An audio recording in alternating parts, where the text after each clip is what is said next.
Hello everyone and welcome to Fleet's Random Ramblings on this very cold Wednesday here in the UK. It's very cold.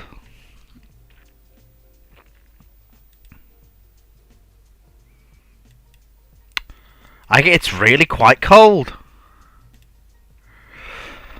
And that's something that I have to deal with given how cold it actually is. It's actually really quite cold. Luckily, I've got my thermals on, I've got a hot water bottle, I'm wrapped up in like 5 layers.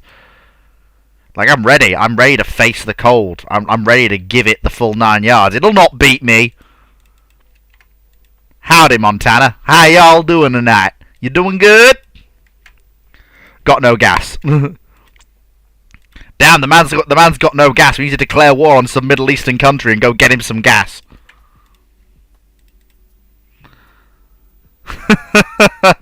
I must stress, of course, that this is a joke, and does not in fact represent the views of the Ramblings panel. Kicks down door. Snow! Oh, Tony, you always know how to make me feel. Ever since you became a subscriber, the chat's always much more lively. Tony, did you see the new Star Wars video today? What did you think? Was surprised not to see a comment from you. You usually got something to say. Although I will admit it was a bit of a snooze fest. There wasn't really much going on. We're in a bit of a build-up phase right now. No, Timu, Timu and Toady. You sound very similar. Timu, Toady, Toady, Timu. Toady is Timu, Timu is Toady, and what if they're the same person? We don't know.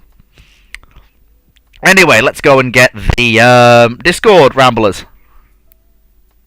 Haven't watched it yet. I can tell you there's a surprise. There is a surprise. A certain thing starts to be constructed, which will help us do great things.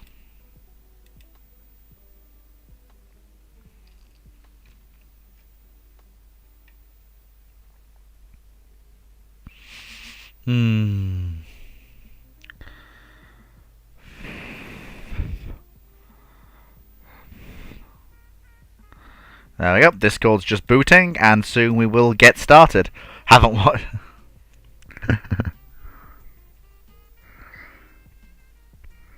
When will the rest of the panel turn up? Soon. Remember, Knight, this is a catch-up rambling, so we're not taking any new questions. We are instead working through already extant questions.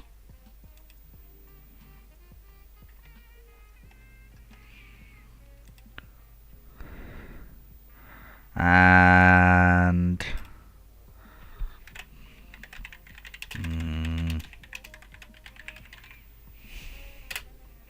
there we go. Fleet's catch-up ramblings at Fleet's Random Ramblings. Marvelous, excellent, fantastic.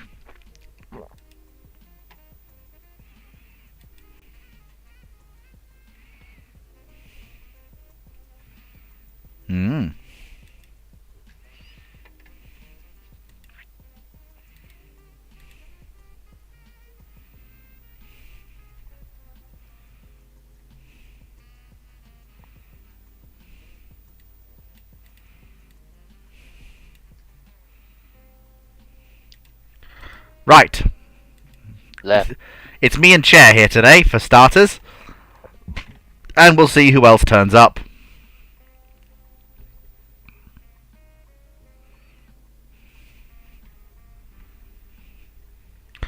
God save the king, he has just paid for the beer that he is about to drink. Marvellous, fantastic, brilliant. What? There you are, I see. All the things. Okay. You know full well Fleet's at his best when he's at his worst. That's how it works, don't you know?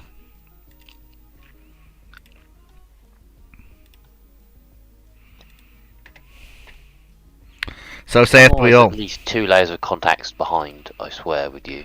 There is no context, there is only me! Exactly.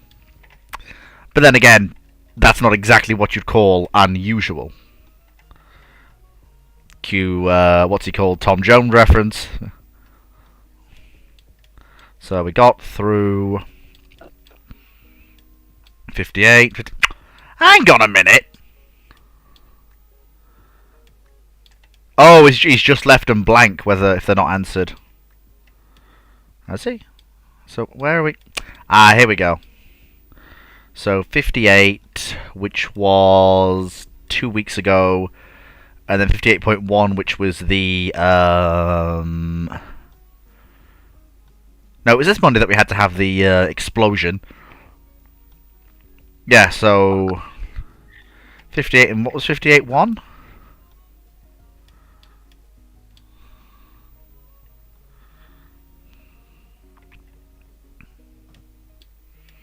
So that was that. That was that. Oh,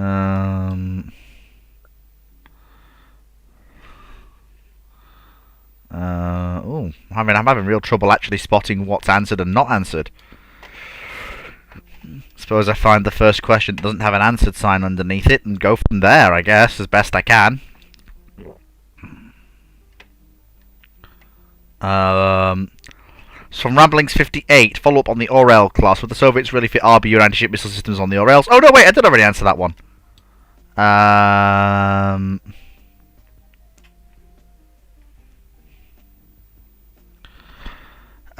What is the most inefficient warship you can think of?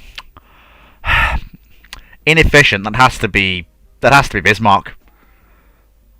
Capability per tonnage. There's very little that comes close to Bismarck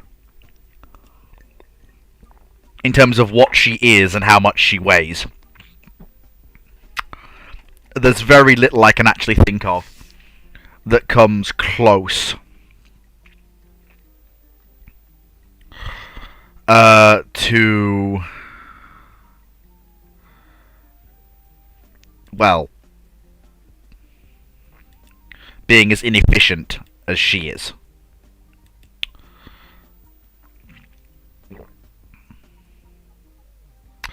Timu, I do have my own server running. But it's, like I said, next Monday is when it's going to be launched, in preparation for the big event the week after. My throat's giving me a bit of trouble today, but hey ho, what are you going to do? Like I said, you can't really go wrong with Bismarck being the inefficient MacGuffin that she is in terms of tonnage spent for capability gained. What if World War I started a year later, thus allowing for an Anglo-German alliance to be formed? You are not getting an Anglo-German alliance. No. By that point. Sorry. The only way you get an Anglo-German alliance is if Germany doesn't embark on naval adventures of any kind beyond building a fleet that's well behind France. So they have to have a fleet that's roughly equivalent to fight the French, maybe a little bit bigger. But they can't issue any of the documents that Tirpitz issues. They can't do any of the things that they do under Tirpitz.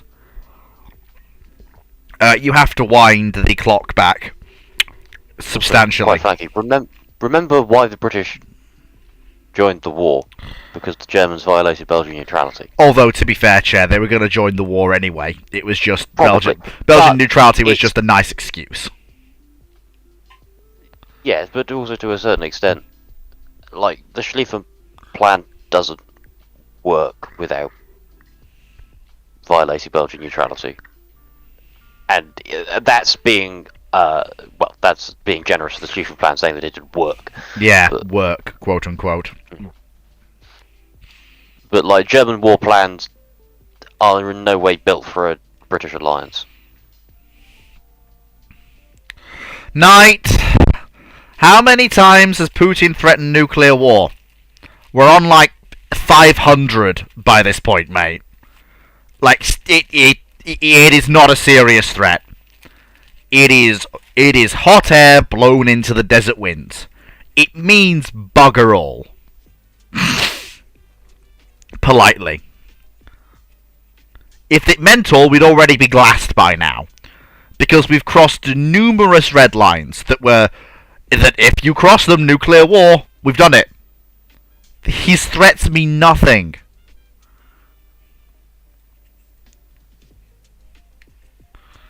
We're gonna make it to December. Nothing's gonna happen. Nothing ever happens. Pretty much, yeah. Until it happens, nothing ever happens.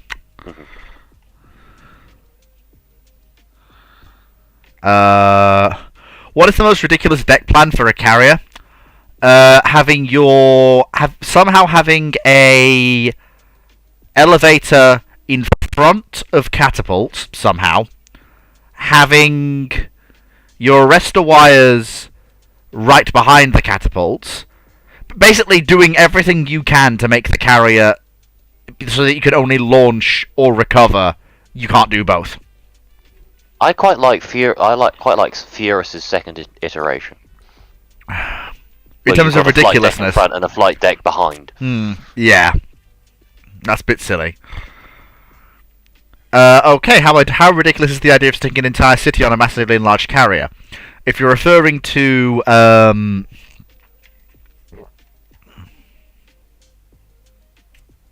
those women and their tanks. Yes, thank you. No, it's really not it's they look nice in terms of, oh yes, wow, look at this thing, it's a cool throwback to the Second World War. And then you look at the feasibility of constructing such a ship and you go, what? Oh, tonnage is many. And operational ability is no. Vastly expensive. I mean, I question whether such a ship could feasibly even function. Genuinely.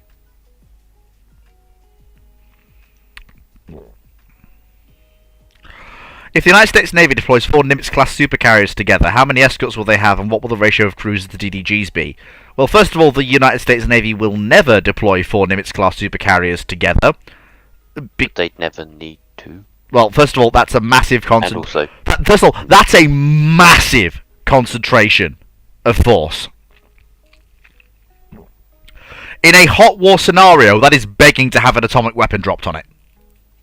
No, seriously, that amount of force is actually a worthy target for an atomic strike, because that gives you the chance to knock out 4 supercarriers at once.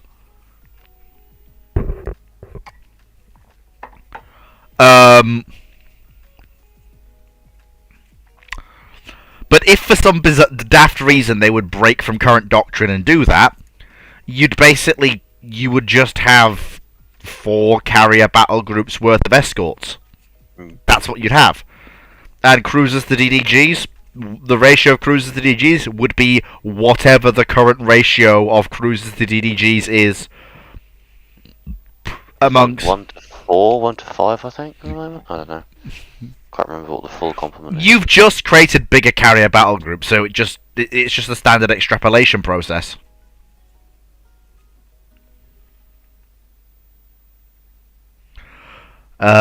Question 4. If the Cold War had gone hot in the 1980s, how would the naval war look like in the Baltic Sea?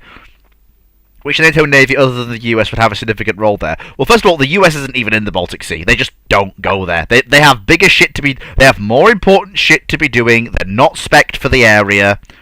The US, quite bluntly, has other things to be getting on with in a Cold War gone hot. Other and bigger problems.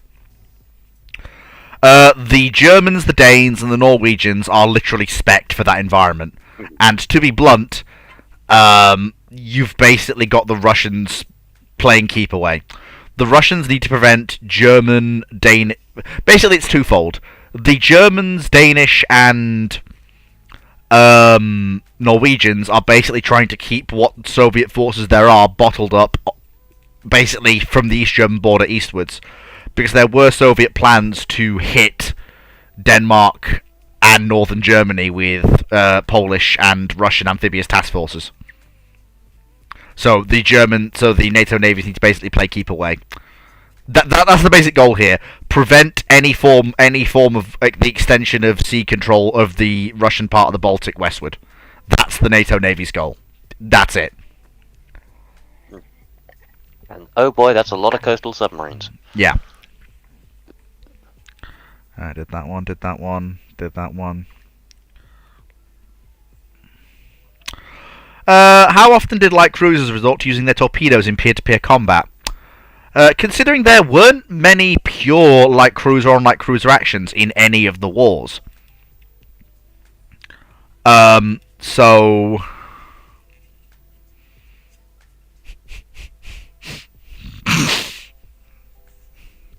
Thank you, Sea Donners, that's a beautiful chart. Thank you. So, yes, in terms of... That's... I'd have to go and look that one up. I haven't got the sort of institutional knowledge to answer that one myself. I need Dr. Clark or Drac to give you a proper answer, because that's not the sort of information you can go into Wikipedia and find. You have to go and dig into proper sources, books I don't have on me and don't own. Sorry. But if you do, whoever asked that question, and I'm sure you know who you are, if you're in Drac's server, I'm sure Drac doesn't mind being DM'd as long as it's a decent question, and that is actually a fairly decent question. So I'm sure Drac or Dr. Clark will be happy to answer that one.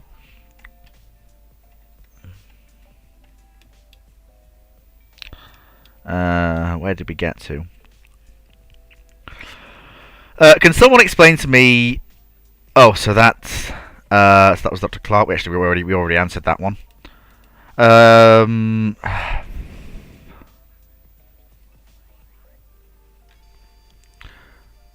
If Britain got an A-bomb in 1947 and got an aircraft liberal H-1 before Ivy Mike, i.e. get the H-1 before the US, what would the effects be? And for fun, let's say the B-force exists. Britain is more advanced. Britain is more advanced in atomic research, and probably has and maintains a fully independent nuclear deterrent to this day. As in, we don't rely on the US at all for our nuclear deterrent, because if we've got a level of research to have the A-bomb in 1447 and a H-bomb before the US, we have the nuclear research to have our own independent deterrent. But I can see the Americans going, hey, can we share, and then we'll build a crap ton for you. Yeah, that's probably what will happen. I still think the British probably wouldn't have their own independent, purely because it just makes so much sense to cooperate with I would also point out, I was more talking for production of warheads, and we can build them in this country, again. Yeah, we might have our own domestic supply, but, I mean, we did anyway up until, like... Trident, basically. Trident and Polaris. Yeah, until we got rid of our other arms. Yeah. What I will say is, nothing changes. Just because you've given the British bombs earlier, you've not changed anything else, so nothing else changes. Seriously. Yeah, we just kept a bit more research from Manhattan Project. Just sort of like, cool, thanks. Can someone explain to me why the frigate, the USS Enterprise, isn't in sea power? Simple. She's a one-off. She's a one-off carrier. That's why. And they have limited modelling time and resources. And if your option is model something that can give you numerous ships of a class, like a US conventional carrier, or the Nimitz class, or model Enterprise, of which there was only ever one, the choice is fairly obvious. It's game design decision rather than anything else.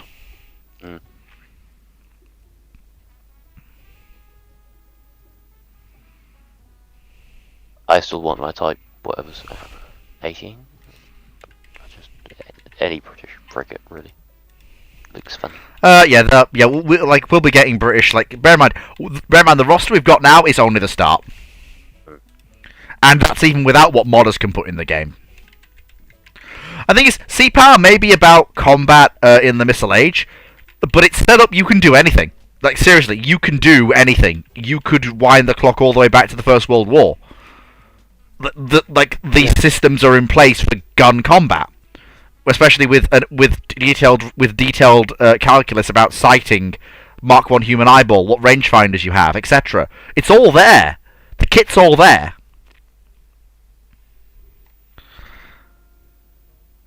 Just at the moment, it's mainly for slinging standards at things. Everything, really. This is a bit nuts, but what if HMS Queen Elizabeth was directly transferred to Queen Elizabeth II as a royal yacht in 1946? Well, first of all, Queen Elizabeth II isn't Queen. Queen Elizabeth, yeah. at that point. Sorry. You still got at least a decade and a half of her father being in charge. No, I think a decade of her father being in charge. No, like 5 years. Oh yeah, sorry. 1952. Yeah. So basically, the problem is the royal family cannot maintain her. Yeah, and the royal family cannot and doesn't really want to, I suppose, maintain a battleship. Basically, remember, the QEs, by the time you get to the end of World War II, are worn down. They have seen about the heaviest war service of any British capital ship. All of them have. And all of them that have... Like, this is why, look, I love Warspite, and she should have been preserved. But at the time, she was battered. She was missing a turret from the Fritz X strike she suffered. Her engines were shot to shit. Like, I'm sorry, but the Queen Elizabeth class as a whole were worn out. Remember, these things saw service at Jutland as well. Like, they have been very, very busy. Yeah. Their entire lives. What if Queen Elizabeth II woke up with the rigging of HMS Queen Elizabeth in 1960? To be blunt, lots of screaming. Lots of screaming, lots of panicking, and lots of gag orders on civil servants and members of the government.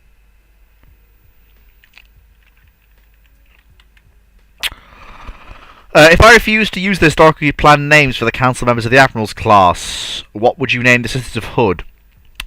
What would I name them? I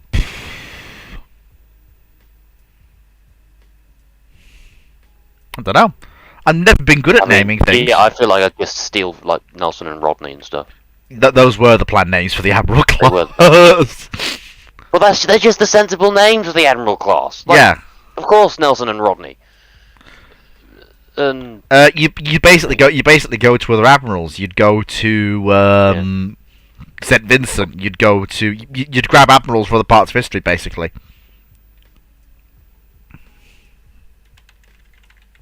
Yeah, now think about it. Most of the admirals I know already have battleships named after them, or they're too recent for the admirals, like Jellicoe and Beatty and yeah. things like that. Question 11. Why didn't the US send Fitzseawiz on the Admiral Adams and Farragut's DDGs after the new threat upgrade? Probably, this is a guesstimate, but probably because there was no room for it and they didn't have the electrical generation requirements to make it work. No room or power for them. That'd be my guesstimate.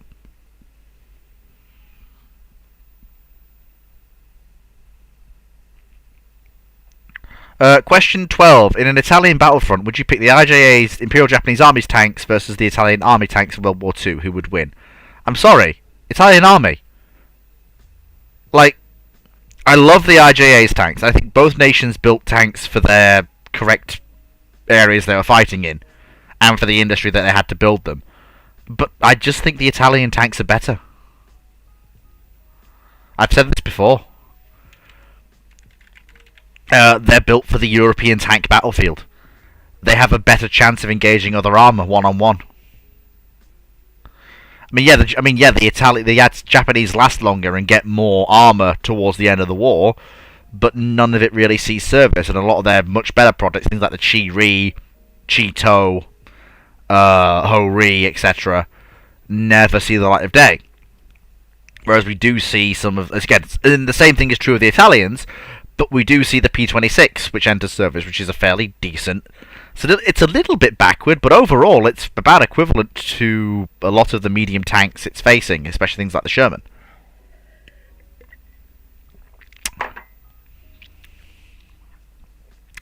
That's ruin on. Collingwood, brilliant idea. Who is familiar with Space 2063 Above and Beyond? I am not familiar, never heard of it. Never heard of that. Sorry.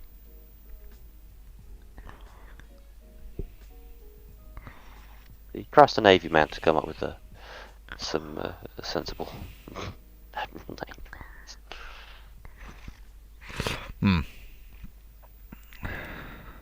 So that's been answered. Crikey, the YouTube chat is really popping off today. They're really debating in there. That's great.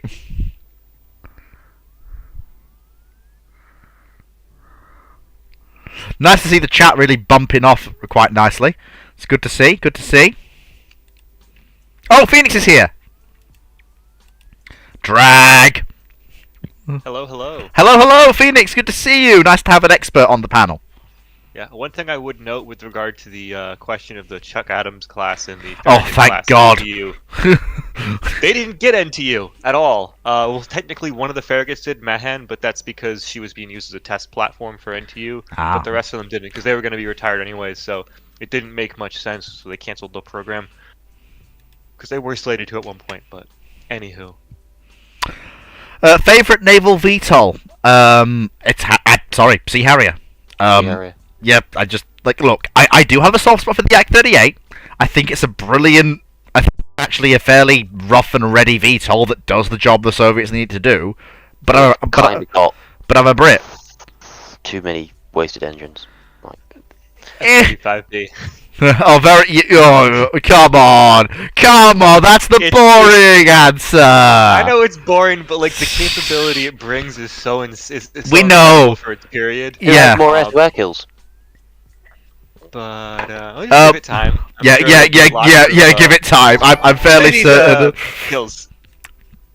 Oh, Adam Bosman has just subscribed. Thank you, Adam Bosman. Welcome to the Fleet of Oceans YouTube channel, where things occur. Shockingly enough, may surprise you. But, Take cover. What? Well, say still with can. the F-35 too is just the way it enhances other aircraft too. Like what you can really enhance what say an AV-8B can do if you have an F-35 operating alongside of it because of the data link and sensor fusion capabilities. Oh yeah, absolutely, absolutely. I've no doubt about that. Yeah, but also that's boring. Sorry. I mean, I don't know if boring is the word I'd use for it, but Yeah, more like devious lick. But Yeah. yeah. But the F-35 is just cheating these days. You know, like, come on. fair fights are for suckers. What's Fleet's favourite loco? I have two. Well, I have three. And it's a three-way tie. 5. There's the Hearts Maybe Mountain. There's the Hearts Mountain 210-2 tank engines that work in the Hearts Mountain Railway in Germany. There's the 28. There's the 210 number 90 on the Strasbourg Railway, and there's the C-62 Class 464s of the Japanese of the JNR.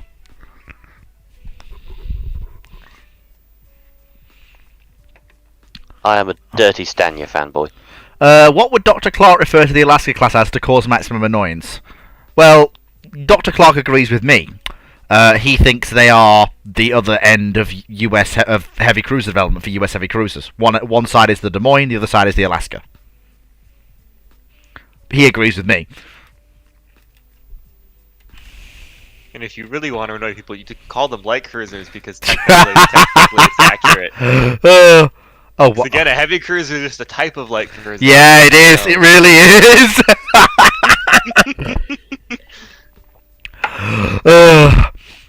Would making a war criminal land a navalized MiG-21 or F-104 on a modernized Graf Zeppelin or Bern 100 times be accepted by Stalin, FDR, and Churchill as adequate prior to the court rulings? You only get to do that once. Because I don't care how navalized the MiG-25 or F-104 is, you get to land them on a modernised Bern or Graf Zeppelin, or heck, even a bloody Nimitz once. They ain't getting up again. Because they'll be in pieces. On the deck. And on fire. I mean, I wouldn't say in pieces. It's more just sort of a smear across. Yeah, that's about right. I thought we had more questions! Is that it? We had like 4... We had YouTube and we had Discord and we had Twitch and there were... That's that it! Have you turned the sheet over, please? I'm looking! Is there anything written on the back? I'm really looking! That isn't a shopping list. Or your kill list?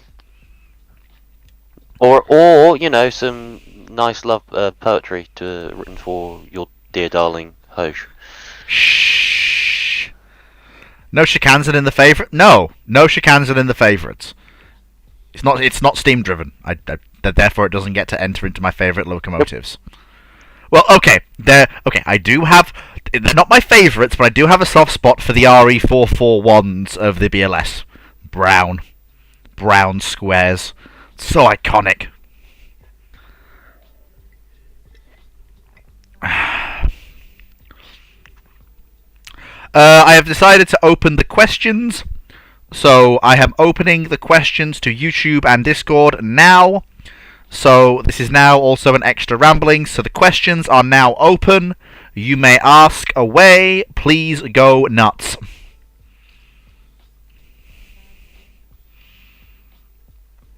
CJ, the A1 and the A1X are overhyped, Gresley nonsense. They are excellent locomotives, but I am not going to sit here and fangirl over Flying Scotsman. There are far too many people who do that enough.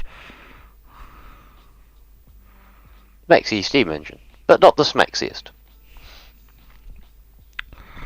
CJ Cloud. They're kind of underwhelming because they're like the second or third British Pacifics. That, you know, at the end of the day, they're not that good compared to what comes later.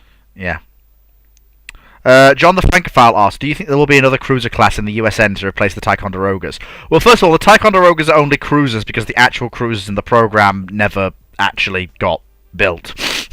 The Tycos were supposed to be the destroyers of that program, but the cruisers never actually got built.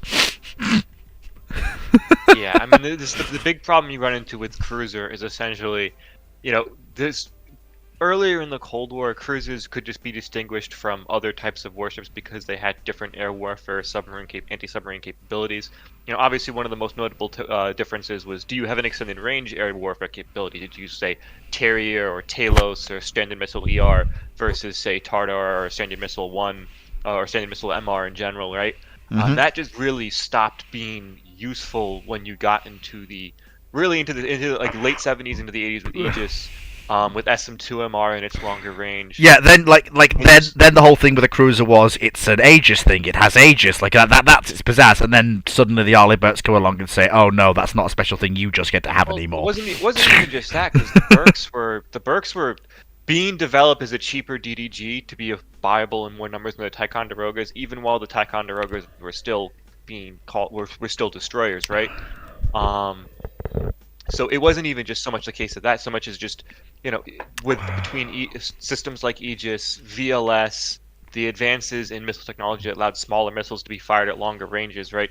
It stopped being a reason to build anything that was simple, that could actually make sense as a frigate, as a cruiser that wasn't just bigger destroyer, and to the point where if it was large enough to be considered different from a destroyer, it was just unaffordable. Which is really why no one's actually built anything that's actually designed as a cruiser and was built as a cruiser really since the 1970s, and that's really the Soviets, and that's, you know, bearing in mind that the Soviets had their own complications with getting decent surface-to-air missile systems to sea, but you know, now Moskva, but formerly Slava, right? She is the last.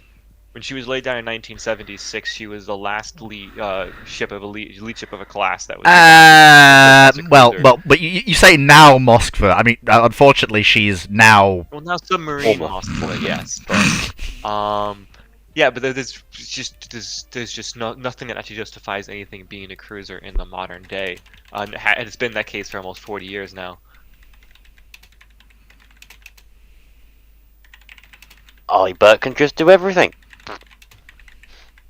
I'll even make the point that if you look at the successor generation of future destroyers, right? Like, you know, you can argue that Type 55 from the Chinese is an early version of it, but also the DDX from the Italians, the DDGX from the Americans, right?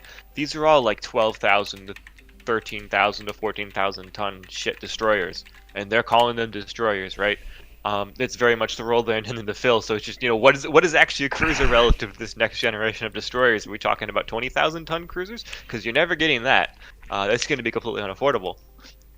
So. And you don't even really need it. The thing is, the cruiser is a designation that's been carried over from a period where that was a role that required.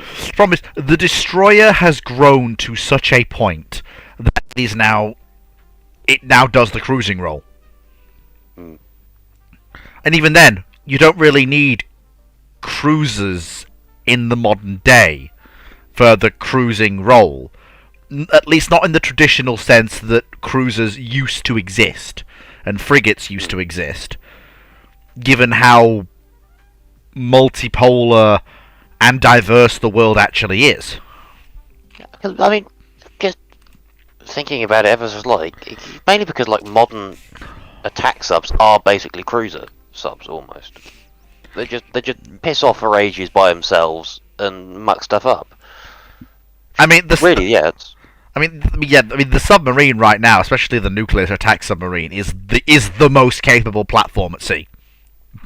Seriously, it's not. The whole dynamic of how naval ships operate now is just so different in terms of autonomy from what it was in the past that the whole concept of a cruiser role is just completely obsolete, because pretty much any major service combatant is a cruiser in that sense. Yeah, to be fair, I think we are due, in the aftermath of whatever major conflict comes next, whenever that happens, I think we're due a radical redrawing of ship classifications defined by that conflict.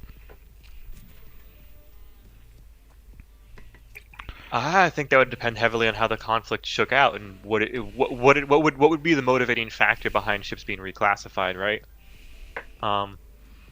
Because it's just certain times be shown as being obsolescence. Like, let's say, does surface-to-air missile interception just not work, and you can't do ship-based AAW, or just like say something changed massively with submarine warfare? I don't know. I'm trying to toss out ideas here, but just given that usually in the past when ship classifications have changed, it's because technology has moved to a point where the roles and capabilities have shifted substantially. So, for example, like, the armored cruiser and the protected cruiser both really died because of the Dreadnought Revolution and the different changes in armor technology that allowed you to build ships with just belts that were decent, that gave you enough protection, and thus, not only did Dreadnought battleship and battle cruiser really take over for the high-end role, but then you also had light cruisers also taking on these roles. And the light cruiser evolved until the point where armor became obsolete. Then it became the missile cruiser. Yeah. It's just there's I don't know. It's hard to say without being able to see in the future and understand where things are going. But I get that. Honestly, I get that. I completely understand. Yeah. Because at present, really, the main defining thing for classification really is like role and.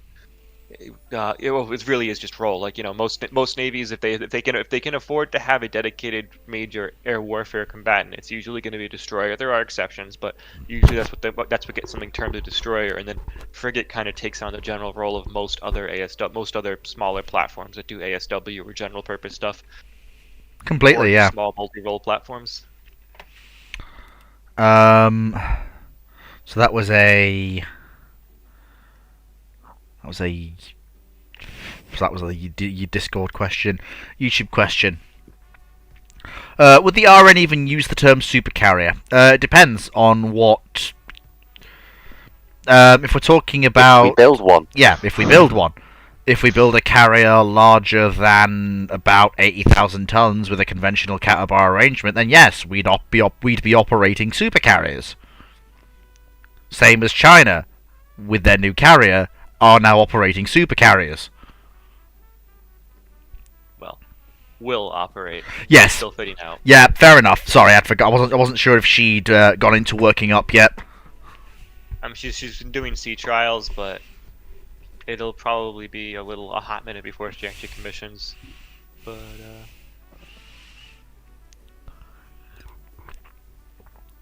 what if the British fleet at Trafalgar was sent back to a major Roman naval battle?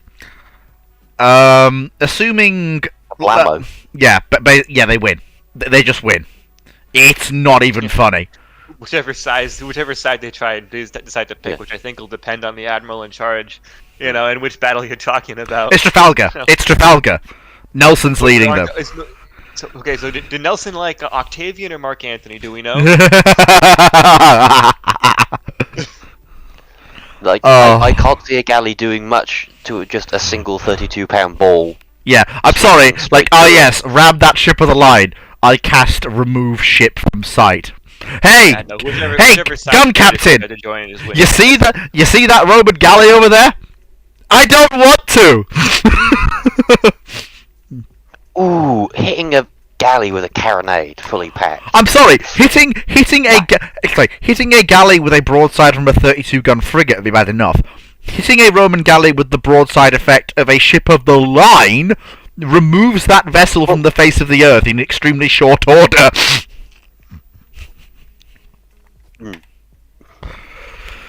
Oh, you want to board us, do you? Bang! Bang! We have bang sticks. I mean, honestly, to be fair, you might see once the Royal Navy figure out, because a lot of the officers will have read classics, they'll know where they are and what they're dealing with. You may see them actually trying to capture as many Roman ships as possible, because there won't be the port facilities to handle the ships of the line. So they'll need them basically to do inshore work, to act as go-betweens between the fleet and wherever they decide to go after the battle's won.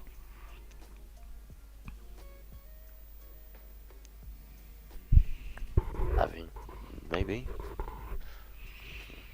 Just thinking of a single boat of Royal Marines with a swivel gun, just charging headlong at a galley. Like, Rose asks, no, actually, no, she doesn't, because we're not there yet. What is Fleet's favourite Shikansen? The original. I'm sorry, the O-Series Shikansen is iconic. Absolutely iconic. It just is. it's what a high-speed train should look like. And also, that blue and white paint scheme just goes hard. Rose asks, would lightning carriers like cargo and the US amphibious assault ships, which aren't carriers, benefit from ski jumps, or are they really unnecessary by this point? The thing is, for those ships, they're... Whether the Japanese carriers get ski jumps is an open question, but it's unlikely. They instead got an extended deck. And I think the Lightning doesn't need a ski jump in the same way the Harrier did to take off with full combat load. Yeah, that's really the key thing. It'll reduce the takeoff run overall, but it's not strictly necessary for an F-35B to take off with full combat load and retain the same range. It's also a reflection of role as well. Usually the ships with ski jumps are usually they're focused more on F-35 operations or Harrier operations than not. Whereas if you look at the American amphibious assault ships, they're still primarily there for amphibious assault, so the extra helicopter spotting points are more important. The same thing goes with the Izumo class too. They're modified, but they're still primarily there for the ASW helicopters, and it's basically just going to be a case of, hey, do we actually need to have some F-35Bs from the Japanese Air Self-Defense Force go? It will depend.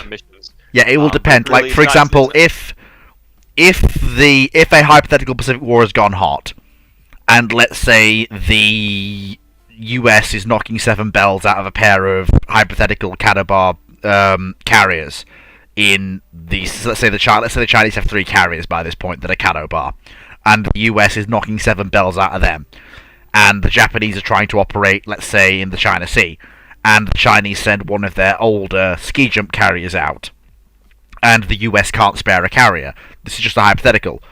Japan might then go, okay, for this operation, we're going to have some F-35Bs on our carriers, just for fleet point defense. Because that's useful to us. Yeah.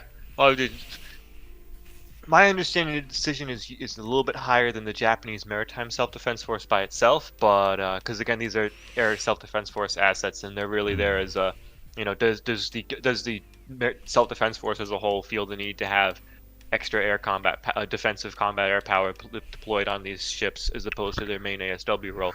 But yeah, I mean, it's entirely plausible that, hey, war goes hot, we want more aircraft set down south, or even if the war isn't going hot, right? They feel like they need to have more presence down south, because that's one of the motivating factors. The Japanese Air Self-Defense Force just does not have great infrastructure for southern-facing operations, simply because most of their infrastructure dates back to the Cold War, when they were focused on dealing with the Soviets, and the Soviet air threat was very much to the north.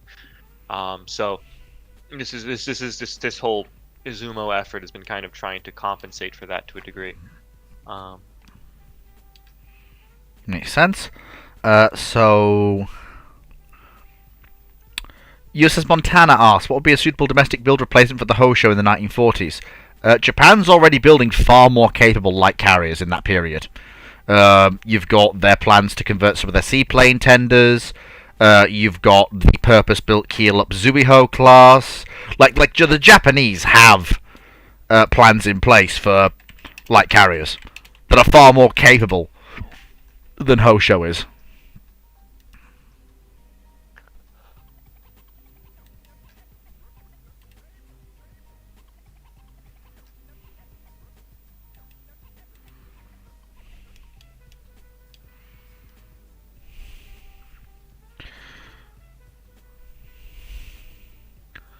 And then you get things like Rui House, like again, a lot of Japan's conversions that you get.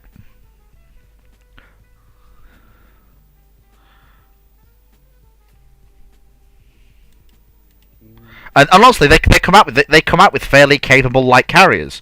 They are Japan's equivalent to things like Cleveland's.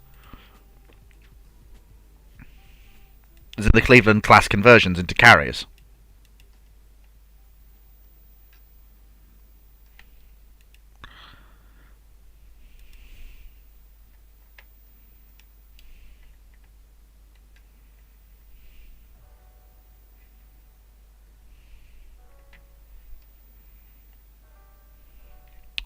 There we go. So that's that.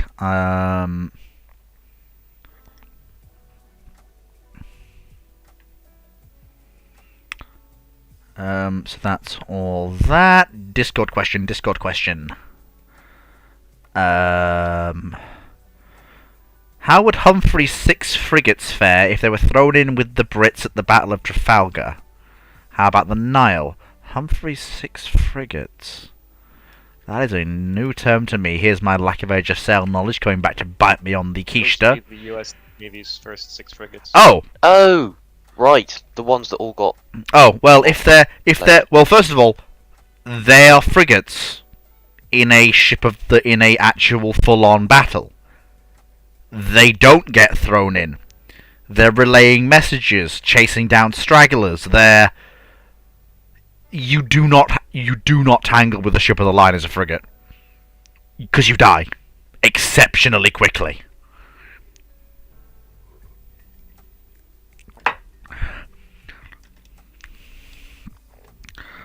Even with these larger than average frigates, they're still frigates. Yeah, this the way I like to phrase it is. It's just not a perfect translation, but it's basically what you're asking is, how should we have? How would having a lighter heavy cruiser in a line of action against in a large fleet action with battleships be shape out in the World War I or World War II period? Like let's say one of the early post World War I light cruisers, right? What does it do at Jutland is the question really. Steve, you're still asking 6 frigates to follow a ship of the line into close action against other ships of the line. That is a really bad idea. Matchwood.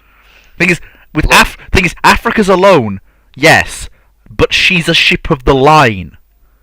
She can be reasonably expected in close action, especially a melee like Trafalgar, to do reasonably well if her officers and men are up to the job. If those 6 American frigates follow her in, they're going to die.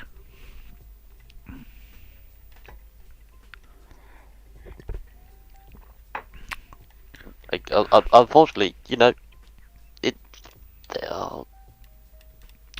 Any new YouTube question? Yes.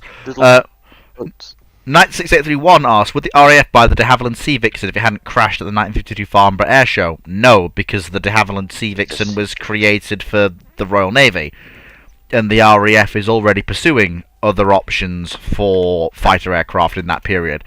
Say again, which year? Specifically, I believe the Hawker Hunter. Yeah, the Hawker Hunter. They are literally pursuing the Hawker Hunter at this point. And actually, the Hawker Hunter for the RAF is a much better platform than the Sea Vixen is for what the RAF wants for a general purpose fighter. And because they're introduced in 59, for the. And then of course you've got the Gloucester Javelin for all weather and night fighting. Whereas the Hawk Hunter was the day They fighter. don't last long either. Yeah, both those aircraft. Yeah, because the Javelin bows out fairly quickly in the mid '60s because you get the an all-weather interceptor in the form of the English Electric Lightning, and it can't do what the Hunter does, which is transition to a fighter bomber role and do so quite easily. Which the Hunter was actually really good at transitioning into that role.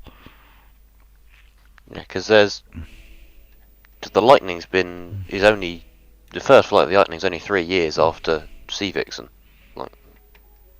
and still well before Vixen's introduced. So the RAF's do we really want this great big? So why was engine? a naval fighter? So I'm reading this out because it's related to the question we're talking. They want us. So why was a naval fighter of the Hawker Hunter not developed for the RN? Because the RN didn't want a naval version of the Hawker Hunter. They wanted a purpose-built fighter, and they got one. It's very rare in peacetime, especially during this period, to see a fighter aircraft developed for both land and sea use. You don't see it start to re-emerge until you get the development of aircraft like the F-4 Phantom. Even then, at least in British service, the Phantoms come in as fighters a bit. Well, they're sort of later because you've got Jaguar and things. Yeah.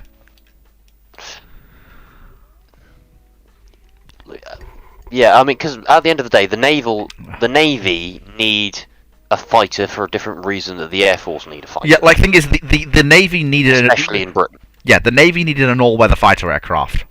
The Hunter just wasn't. It's why the Sea Vixen is this much bigger, beefier aircraft. But they couldn't have the Gloucester Javelin because it was too big and too heavy.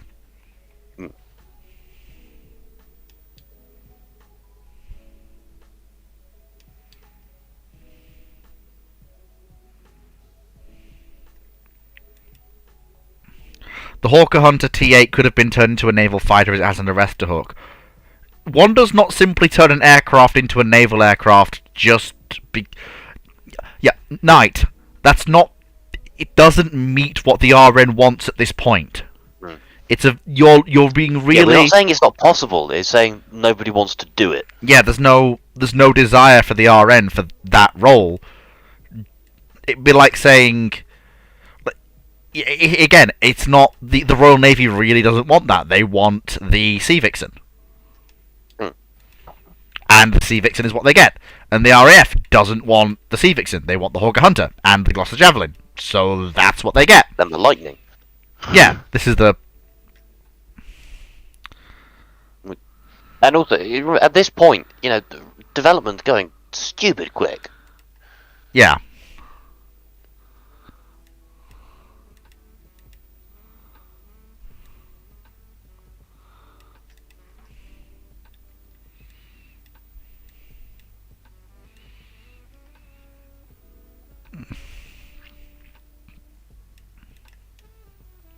It is worth pointing out, though, in the interest of clarity, that the Sea Vixen was also offered for the same role as Gloucester Javelin. But the good old Sea Vixen, eh? But Gloucester Javelin was, to be blunt, a better aircraft for the Royal Air Force than Sea Vixen. Or whatever the land-based form of Vixen was going to be. That's a bit debatable, but... despite the Sea Vixen having its flaws, it did its job quite well as a carrier-based defense fighter. Yeah, it did, but in terms of land-based aircraft, Gloucester Javelin turned out to be a better airframe, and a better long-term fighter.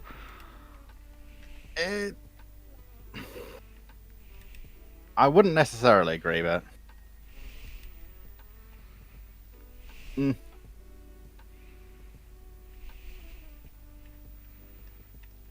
Well, the Javelin is a good plane as well, though. So, yeah. If there's no need for interoperability, then... Yeah. Steve Clark asks, question, Fleet of Oceans. I let other people call me the Foo. I don't call myself that.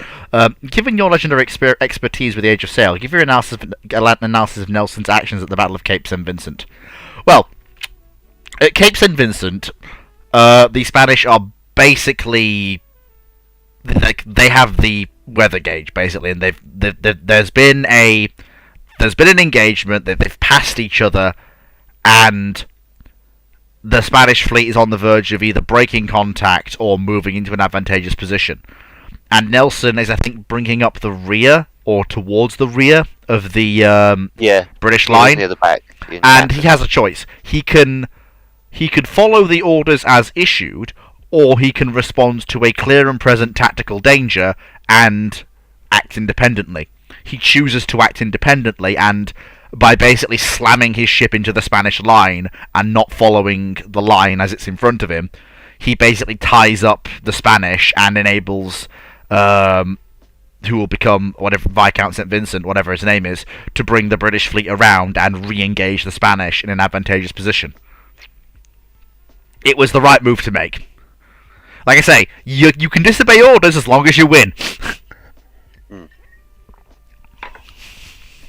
Jervis, by the way. Yeah, thank you, Jervis.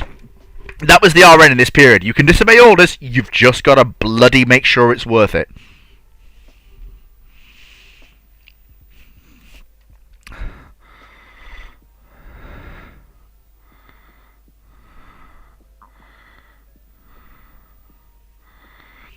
But oh, don't tell me. So oh, of course he's there! I was about to say, did you just forget his name there, or did you actually not know his name? I forgot his name. I knew. That's what I was assuming. I was giving you the benefit of the doubt, assuming you had just forgotten his name temporarily. I'm just presuming you didn't know who he was. No, I knew he got the St. Vincent baronet for his victory. Earldom, sorry, for his victory at the battle. It's an interesting question. At the Battle of Cape St. Vincent, how many admirals are there? Oh no, I'm sorry. But here we go. No. Here we go again. Nope.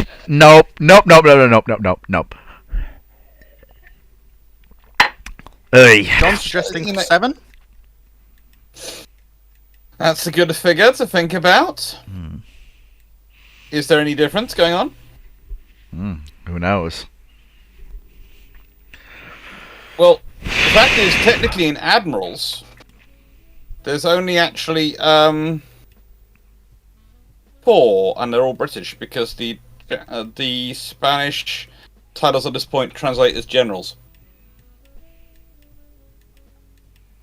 Huh.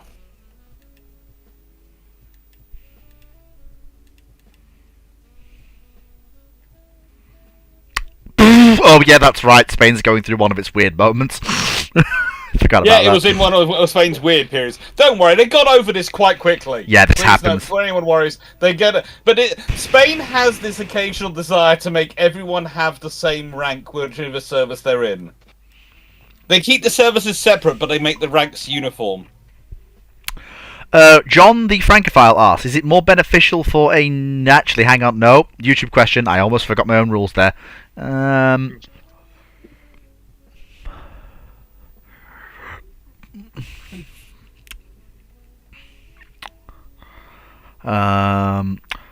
Mayer asks, the hull of the Hoche is found as a grain hulk on a French fiver in 1937. The French government asked if it's feasible to form a coast defence vessel or leave it as a hulk.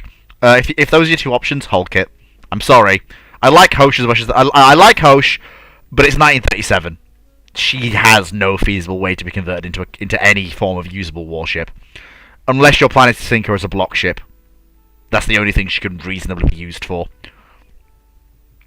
Unless... So, yeah, or you can preserve it, but that's basically your only other option there at that point. Well, also, France is not exactly looking great monetary-wise at this point, and have expenses elsewhere that are more important. Exactly. Yeah, exactly. There's no real point.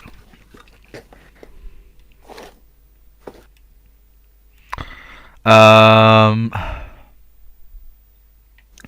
now, right. As much as I like hating on Hoche, Steve Clark, for when Hoche was designed, she was a usable warship. Ugly warship, but yeah. usable. From a certain point of view. There were problems with her, I will admit. The She, sheer fact that it makes its enemies have to take a horror shock test anytime they see it means it's technically speaking a weapon. oh, for the love Her of... brain functions. I knew that. I knew something. The requirement of a double take when it comes over the. Captain Sir, I see the Ritz. Wait, no, hang on, it's a French warship. Oh, bugger. Which reminds me, I'll have to ask Sol what he's doing. John the Francophile asks, is it more beneficial for a nation to focus on a small collection of supercarriers or build a sizable fleet of standard and design and weight carriers? Well, first of all, there is no standard design and weight carrier, for one thing. Secondly, there are no nations apart from the United States of America and China that operate supercarriers. Because we're pointing out a small collection of supercarriers, it needs to be at least 3. If you do not operate at least 3 carriers, well, sorry, the absolute bare minimum is 2. The ideal is 3. And if you are building supercarriers, that is an awful lot of power concentrated in one ship. So you have to make sure you have one available at all times. If you can only afford to build 1 supercarrier, or 3 carriers of about 50,000 tons, you build 3 carriers of about 50,000 tons. And you've also got to consider resale value. A supercarrier, you can build them conventionally, and if... a supercarrier is not something that is really resellable. It's too much cost for a smaller nation to operate, and even purchase. Whereas a conventional carrier, for 20 years down the line, however long it's in service for, is something that can reasonably be sold and operated by a smaller navy. For example, one of the things with the QEs is, when we're done with them, they will likely go off to another nation. Maybe India. Maybe Brazil.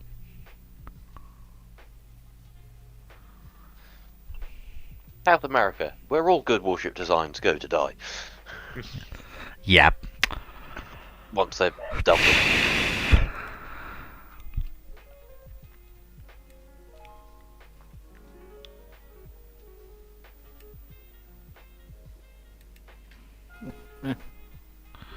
I'll also be curious. Night, who actually we- would be interested in QEs. Night. No. Night, we know that the Russians are threatening nuclear war again. This is like the 25th time they've done it. It's not a big deal. It's a Tuesday. It's not a big When- deal, mate. When It's are Wednesday, they sorry. threatening? No, When are they let's put threatening it- nuclear war? Actually, that's called a Thursday. That's slightly rarer. No, right, fair enough. It's But only a good Thursday. It's a Tuesday. Yeah. It's a Tuesday. You know, that's the thing. Don't take this the wrong way, but the amount of weird meetings and things I have, and things I sit and talk to people over these days, and all the stuff to do with conflict management, deterrence, and all those things. Yeah. We're being Russia ridiculously... threatening nuclear war is a Tuesday. Yeah, we're It's being... the case of, oh, they threatened war again. Oh, who had the bingo card for this day?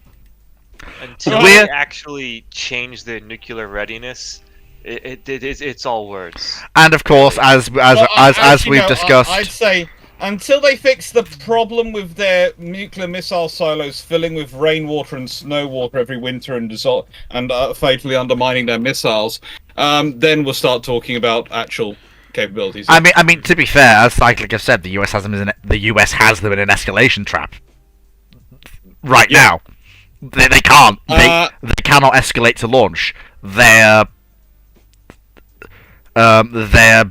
boomers, which are mostly the only assets they have that can launch, are whatever SSBNs are currently out in the bastions. It's not just out; they can do parasite launch too. I'm aware, but Really the US biggest worry. but the US has assets in places they showed by surfacing in Ohio off Norway to counter that.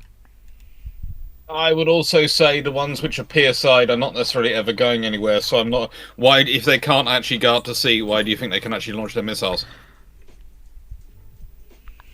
Whilst they have the capability, if they haven't managed to maintain them to the ability that you trust to take them out to sea, are you trusting that the ballistic missile launch systems will work? Well, my understanding is not necessarily a case of they're just permanently parasite boats, so much as they're boats that have brought in from patrol, are not currently out at sea. But the Russians still want to have the insurance of being able to have them fire their ballistic missiles in case the boats at sea are caught out and their land-based Yes, missiles got but- cut out in the first strike, simply because Yes, they don't but- really have the security otherwise. Yes, but that's a very small number of boats versus the number of boats they actually have, i.e. the number of boats they actually seem to have operational versus the number of boats they claim to be operational. But I think, to be fair, it's nuclear weapons. It's always better to hedge. It's always better to hedge. And Situation where you press the button and nothing happens. And there's people worried about Albion and Bulwark and their retirement, etc. Honestly, we've got lots of problems in the UK defence, and the fact is, realistically, the Royal Navy should have enough crew to have been able to crew them. But in actuality, successive governments have cut recruiting short, have cut retention short, haven't been paying sufficient pay to people in the armed forces on any of the services. And yeah, unsurprisingly, we haven't got enough people. And the government's gone, oh, we're going to use that as a reason to get rid of them. And at the same point, they are making claims about spending more on defence, and that defence is going to be smarter and all these things. And Didn't they ultimately, it just doesn't add up. didn't they just announce a big spending cut today? Yeah, they've got rid of Albion, Bulwark, Right. So that was about a I Type know this 20 is like Type 23 500. frigate. Yeah, I know this isn't like over 500 million or Yeah. something. And they've got rid of Watchkeeper as well from the army, etc. Which was the lovely thing about Watchkeeper is it is a nice symmetry because it was the Labour government which really mucked it up and its service entry and caused it to have so many issues. And by changing all the requirements for it when it was just about to end of service, so it was delayed by about 20 years getting a service. It's been in service for 6 years, and now the next Labour government that's come in after it, after the last one caused the problem, has decided to get rid of it.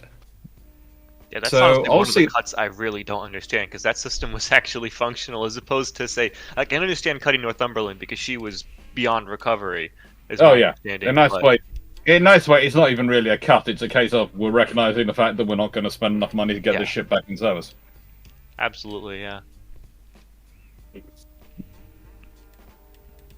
But yeah, it's one of those classic issues we have in the UK, and that governments will keep cutting right up until the moment they and right up until the moment war is staring them in the face, and then they'll panic, and then they'll complain about how much money it costs to spend on defence. We all know this. In fact, I don't know why we grumble about it because nothing ever changes. It's the same process over and over again. Why? The reason why people Because some grumble of about us it, are trapped to the system and it's painful. the reason why people grumble about it because they don't want the system to be the exact same over and over again. We would like Well, to, like, it some never progress every now and then. It never changes, Dragon. So we may as It's well always- accept they're it. al- It's like they're always chasing. No, this new system will make things better. It will make out for all these losses. This new system will be a wonder system. You sort of go, yes, it's going to be good. Will it be able to make up for all the stuff you're cutting? No, it won't. It won't. And I did love some of the systems which they're talking about that are going to fill the gaps that are going to be left by getting rid of these systems. Aren't going to be in service for possibly 20 years. But also some of them haven't yet been ordered. So one of the arguments used to cut the Bulwark and Albion is that their successors are planned, and we've got designs already for their successors, and we're planning on starting building them soon. He said to go, yeah, you want to build a fleet of what 4 or 5 ships for that to cover those range of different jobs. Okay, none of them have individually same capability as an LPD, but leave that to one side. That's great. Well, have you started cutting steel on them? No. Have you selected a yard for them? No. Have you selected a finalised design for them? We've selected a finalised design study. In most navies, you're supposed to bring these ships into service, retire these ships as soon as their replacement is about to enter service. We know. Look, don't remind Yeah, me. no, I know. Look, This is- look, The thing is, look. though, I know. Look, there There look. are I know Royal There are Navy. quite a few people who think that the next thing they're going to try and get rid of is the Royal Marines, because to get rid of there's now no amphibious. There's now, if you think about the amphibious assault capability of the UK, if you're getting rid of Albion and Bulwark, you're left with the LSLs and the Queen Elizabeth class. You can't land a brigade or even a light brigade like the Royal Marines that way. To be fair, I'm surprised Who they've else not is been gonna trying to take that? attack Who's the gonna- Challenger 3 program yet. Oh, I wouldn't be surprised if that's because it's all going to be new things. We're going to get drones. Drones are going to replace everything. Yep. I just. There you go, they don't have And to I sit think. there. Can we move on, please? Because we're just And I going sit there over the and- same. We're just going over the same thing, and it's depressing. And can we move on, And I would like please? before we move on, I'd just like to say I'm not a poo-pooer on drones. Anyone who's listened to me knows I talked a lot about the future of drone warfare and how capable it's going to be. The thing is, we're not there yet. It's coming, but we're not there yet. And the thing is, you're going to be massively weak until that comes, and that's going to be about 20-30 years if you look at the average technological development time. And that's the point. And the And entire that's an army will awful be long wiped. time to be get. Well, the good thing there's no risk of a conflict in the next 20 to 30 years, right? Oh yeah, and they've bought. They claim they've bought new rifles for the army, but it turns out they actually haven't ordered enough. When Knight- someone did the sum. And Knight, surprisingly, Knight says the Bay class DLS can do the job. Well, they're called LSDs, landing ship docks, so we're just going to get that correct because I get annoyed when systems get named incorrectly. It's mild OCD. But also, secondly, they can do it, but they can't. Because if you look at what the LSLs, their landing ship logistics, whilst they are landing ship docks, they are landing ship logistics, realistically. If we start looking at them, and they can do it, but they have far more limited capacity than the Albion and Bulwark. They have none of the command and control capacity of Albion and Bulwark. They're also not as heavily you've protected ever- as Albion and Bulwark. No, and they can't take as much land. They can't take as much ship-to-shore maneuver assets as Albion and Bulwark. So, no, they can't. But It's a case of, yeah. They basically we're at a case of they will have to do because that's what there is. Well, it's the thing is, Albion and Bulwark pretty much are the UK's command ships. This is the other problem, because one of the reasons why they haven't put in, I would say, significant enough command facilities on the Queen Elizabeth class in terms of flag facilities is because they had the argument, well, actually, look at the flag facilities we've installed on Albion and Bulwark. Do we need them on the Queen's as well? Because, look at this space. We have this massive space. We're able to run basically, not just the brigade staff, we're able to pump up to running a divisional staff. Oh no, sorry, stand plus a full corrected. task force, plus a task group, plus the ship, all from one space. Sorry, I stand corrected. There are only 3 left because one of them's been sold to Australia, so we only have 3. Yes, we have 3 Bay class. And what is funny is I think that it's come out also that they didn't tell the Dutch they were doing it. Why is the new Labour? The commitment the UK has to NATO is that the Anglo-Dutch Amphibious Brigade. Oh well, that's gonna. I assume that there may be slight turnarounds, maybe in the pipeline for this decision. I suspect. We can always hope, but so far they seem to be managing to single-handedly be. Look, I know I tend to align with a different party than the current set, but I did hope they'd actually do a good job because they had some interesting ideas. But it seems to me the way they're going around all their ideas is the most. The problem is they've been left a horrible budget hole, which they have to fill. Well, yeah, but I also think some of the ways they're going around filling it is rather silly. I don't think the farmers are a particular group I would have gone and picked on. No. Although British farmers were kind of nice and quiet, whereas if they looks like they're trying to turn them into French farmers, and we all know how good that goes for France. Yeah. Leave the farmers alone. Yeah, They're I the think one group who will actually do have supplies of shit to chuck at you. Yeah. What I will say is I want to see where things are a year from now. Yeah. It has not even been 6 months. I want to see where things are a year. I'm not looking forward to seeing what things might be in 6 months' time, unfortunately, though. We'll say, for the love of God, I find it very frustrating that there was certain group that they're willing to shut funding to in terms of pay raises, but the RFA, no, nothing for them yet. So they're still on strike. They actually just extended their strike another 6 months. Because and you would think a Labour government would be keen to negotiate with unions and support unions. But apparently not in this case. No. I don't know. So frustrating because the problem is, gents, a lot of the governments are basically the same. The problem is that one of them is slightly less corrupt than the other right now. Are they? Are they? I said slightly. I didn't say by much. Are they? Are they? Yeah. Honestly, honestly, absolute monarchy. Let's get rid of the lot and replace them with a complete I don't new think that would parliament. help No, either. I have an idea. I'm gonna found a party called Boring but Competent. wow, You'll you never got my get in. vote already. And I'll my view is that as the political party be called the BBC, Yeah. We would have to, BBC would have to invite us on Question Time and everything else. Yes. Get tons of media attention, in which case, we'd be boring but competent in every single performance. Oh my god. That's what I tell all the candidates. They've got to be boring but competent. Hello, I'll be your MP for Sheffield. They would elect- Right, I'll be back in a second, folks. Honestly, Mo, I don't know what Canada's currently going through, but yeah. Yeah, Politics they're in general at having the moment's fun. not looking fun. They're having fun with who I call Emperor Trudeau, who basically has now reached the point of... This is the trouble with most politicians. If they've been elected in Prime Minister or President for too long, they lose touch with reality. I see. They can start off great, and then first term, fine. Second term, okay. Third term, what's happening? Fourth term, oh my god. Fifth term, please go away now. Something. You no longer term have limits. any ideas. But if anything after fifth term, oh good lord, they pretty much... the trouble is, once you've been in for that long, it's very hard to get rid of them. Mm. Yeah, this It's is very, very why hard. some countries have term limits. Yeah. In other countries, they just don't let them stay for more than 6 months.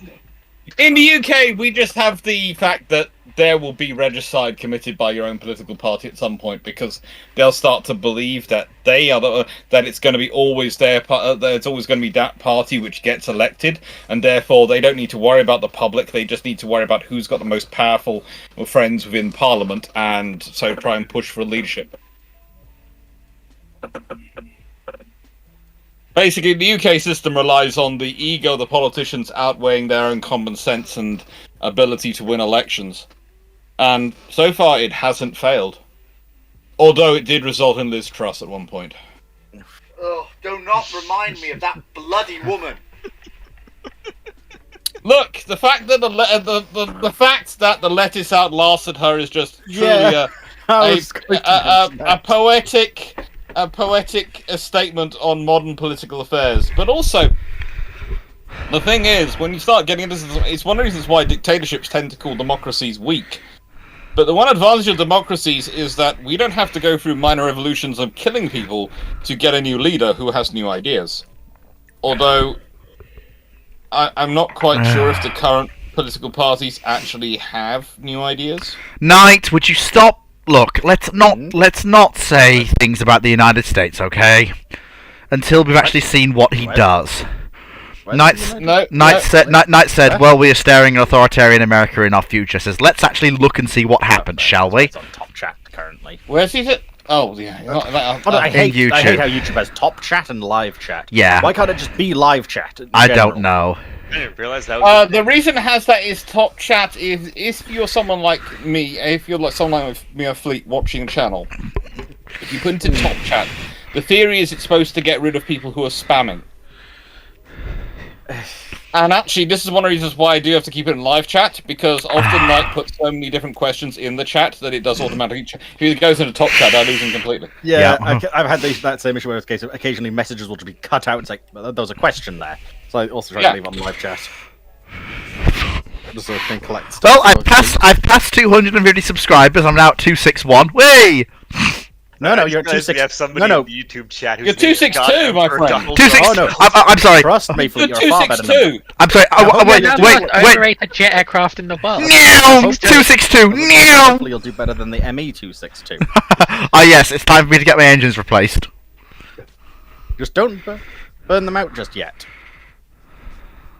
Now, the real question is, Anyway, okay. Look. Okay, we've done politics. Move that'll on. be fun. Move Well, on. yeah, but we're waiting for you to move on then, Fleet. Where were we? Wasn't that just a Discord? I think it was. So. Oh yeah, because no. Sorry, no. It was Knight's question. Hmm. Oh no, it wasn't actually. Your mind. Well, we've already answered Knight's question because we literally just talked about it, even though we haven't got to it yet. So the other one, Dr. Alex Clark, would a refit HMS Unicorn have gotten a Victorious style refit? Well, No. first, no. Didn't we have this one recently? Oh yeah, we did. We've done this. Montana mentioned that in their timeline, Unicorn was first rebuilt as a full Illustrious, then was rebuilt as a Victoria style refit. Yeah. And then, Now, and then, no. and then, of course, his And I name. basically explained that would be physically impossible. Yeah. And, Yeah, honestly, I was there. From. I was there. Remember, backing you up. And in case of, you would not give Unicorn a Victoria style refit because it's a completely different hull layout. So Yes, no. we've done this. No. We've done this. And then Knight's next question is about Albion and Bulwark, and we literally says, "Oh, come on, Knight." And we literally- head over this. and we literally just did that. Okay, so we've done Albion. So back to Discord. CJ Clout asks, "What if you strapped a Tomahawk missile to the underbelly of a swordfish? Slightly upgrade swordfish engine to increase capacity." You No, you. don't We're need talking to about- upgrade the are we engine. talking- You actually don't need to upgrade the engine to increase the capacity. You could probably take the Tomahawk in Ye- its launch form. yes, but you can't program it, and you can't feed it targeting information. Who cares? You start the engine, you'll actually get a speed bump as a swordfish. Wee! Yeah, mass 1,300 kilograms. Yeah, that's probably doable. Yeah. I forget Yeah. what mass on the air launched version was even, because there was a proposal for a shorter range. Oh my god! It's 1,300 without booster, 1,600 with booster. And yeah, that's well within the range of the tolerances of a swordfish. Yes. Swordfish can into operating MacGuffins. Wait, hang on, this is a separate link. Let's see.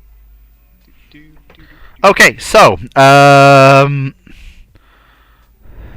It was 1,200 kilograms Okay. for the Emrazin, which is... Oh my god, this is cursed. I love it. Is that this? Oh. This is the what if we made an air launch Tomahawk. yeah. Unfortunately cancelled in 84. Well, I don't say unfortunately. It was cancelled in 84 without any versions having been built. Yeah. But So, that was that. There's a special question for Foxo. Oh. Where? So that's so YouTube question. Yeah. Uh, Special question I- for Foxo. I see that Modification. question. Modification on brew ship. Question: 3 rogue C-130s with 3 C-130 tankers appear in World War II carrying daisy cutters. Where do you send them?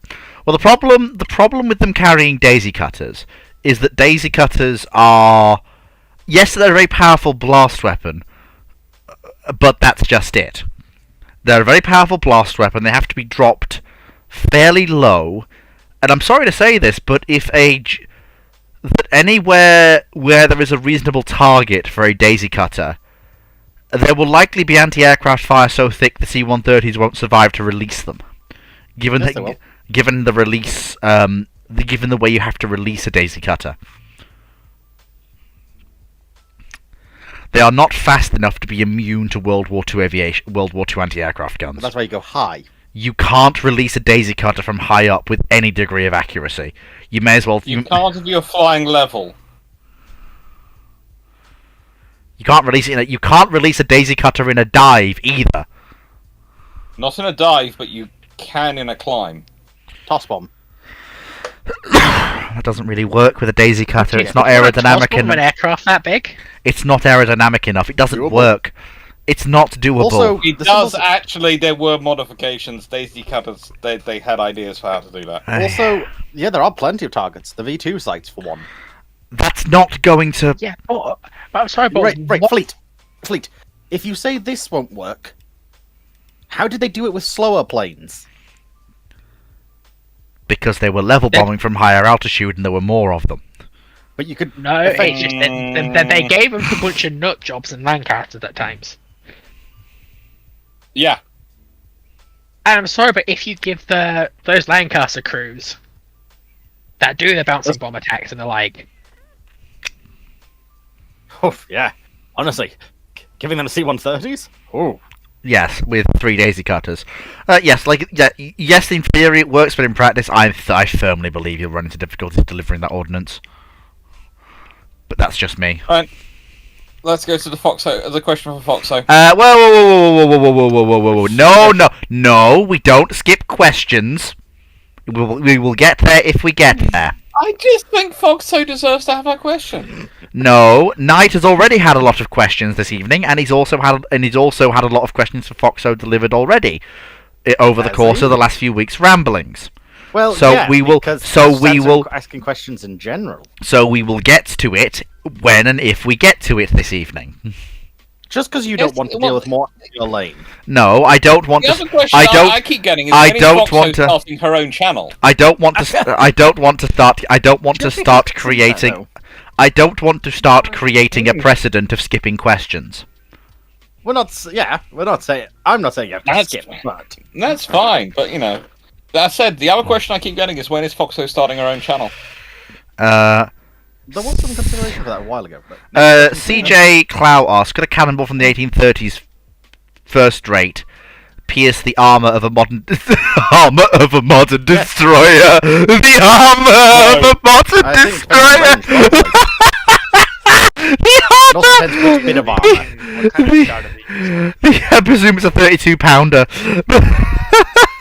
What is Armor, the 32-pounder made out of? the Like the actual projectile. wrought iron, I Made out of believe. iron. It's a cast iron ball. Solid shot.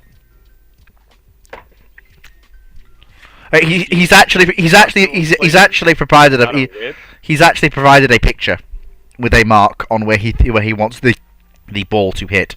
Also, CJ, please stop using the word armor in relation to modern warships.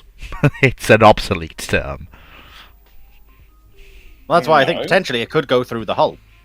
It won't do much, but Mm, No, Rock armor iron. is not an obsolete term, Fleet.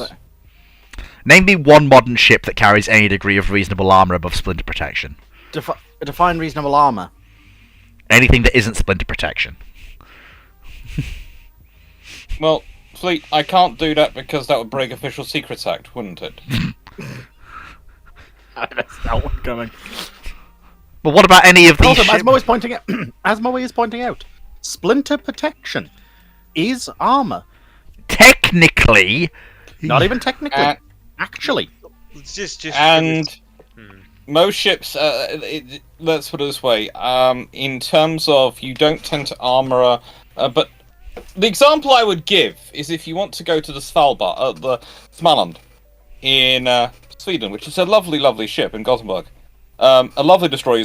You'll notice that what they have is they don't have armor on a belt or anything like that, but they have armor and protections, often listed as splinter protection until you actually go and look at it, around key positions within and key areas within the ship. Yeah, you also have to bear in mind what counts as effective splinter protection against modern threats now is not exactly going to be the same thing as what it was in, say, World War I or World War II against certain types of threats. So these things are not always one-to-one comparable between periods. Yeah. Between that and also composition, but there's a lot of stuff we really can't you can't really talk about in any detail. I will say just in general, even against the structural plating of the hull, for a wrought iron cannonball, you'd be surprised how much that does, like the difficulty that can have with relatively thin steel plates. I haven't done the actual math on that, so I wouldn't be too confident in giving an assertion, but I don't think you'd expect a cannonball to fly through a ship by any means, and I think it would probably actually stand a good chance of being stopped cold if it hit a structural rib on the outside of the ship, as opposed to Yeah. oh yeah, Just hear- structural- just hear a loud, clang.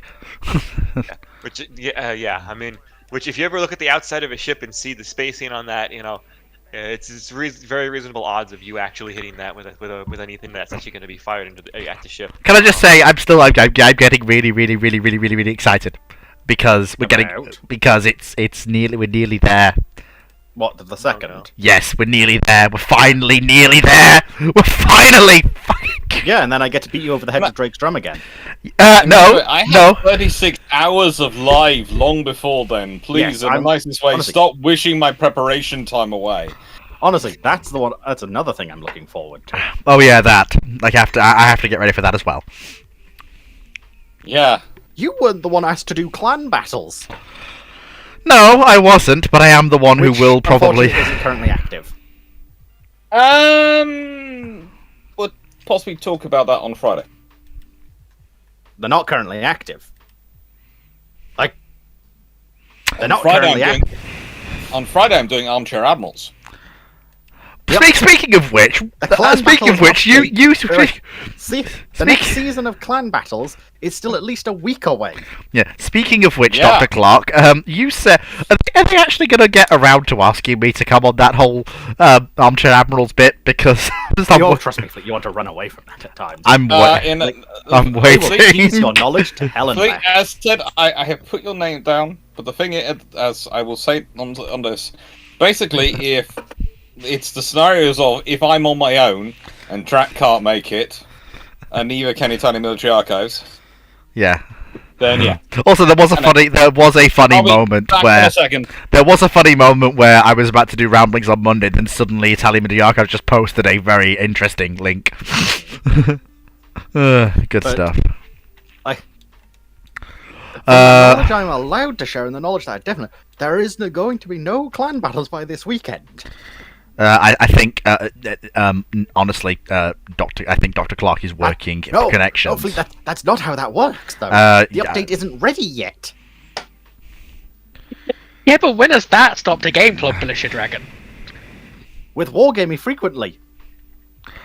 And And I'm not telling you why. So, where was I? What was Fleet doing apart from dying in a corner? Though your big, what's it called, Fox Goddess will be coming soonish, Foxo. Is my guess. No! 'Cause that's announced for one of the upcoming events. Dying on a question. corner, Fleet of Oceans. Yeah. You know the platform and it's coming back on the mission. So Yes. Mission 11. Gentlemen, ladies, You gentlemen, get can bonus points if you destroy all of it. Yes. we? Next question, Fleet. Yes, I would like to if I could actually get into my thing and get my sock. thing?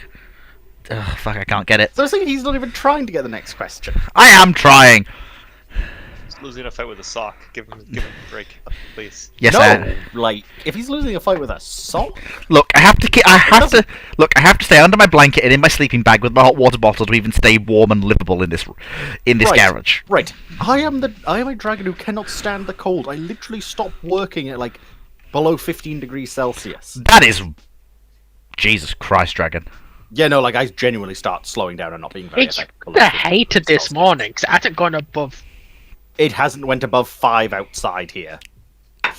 Anyway, where was I? So that was so we got sidetracked from the Daisy Cutter question. No, that was we answered that. the YouTube question, which is the YouTube question.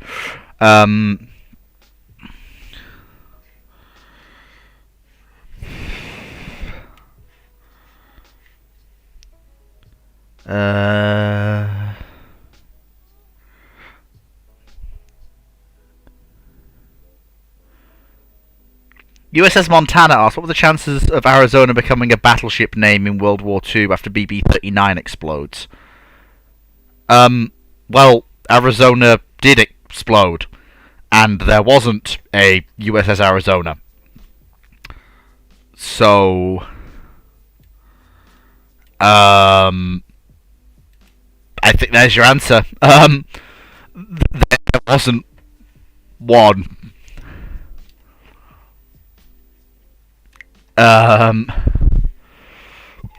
Because there wasn't one. Yeah, you just need to see if it comes up for names of ships after the Montana class, but, you know, obviously it's extremely unlikely that you get any battleships after the Montana class, even if some of them were built themselves. Yep. So Nautical asks, what's the panel's opinion on the HL Hundley, bold innovation or Confederate Kai-10? A desperate gambit. Not that far, more just way ahead of its time. Let's not mistake the Hundley for being The Hunley. A lot of other countries are trying it. They just tried out in a war. The problem with Hunley is that she was. They tried to go with a spar torpedo. She should have really gone with mines. Which is hindsight. No, there was a version of her with mines, and they decided to go with a spar torpedo for reasons I can't fully understand. Yeah. Okay, I'm gonna bloody fix these flipping socks. It's pissing me off.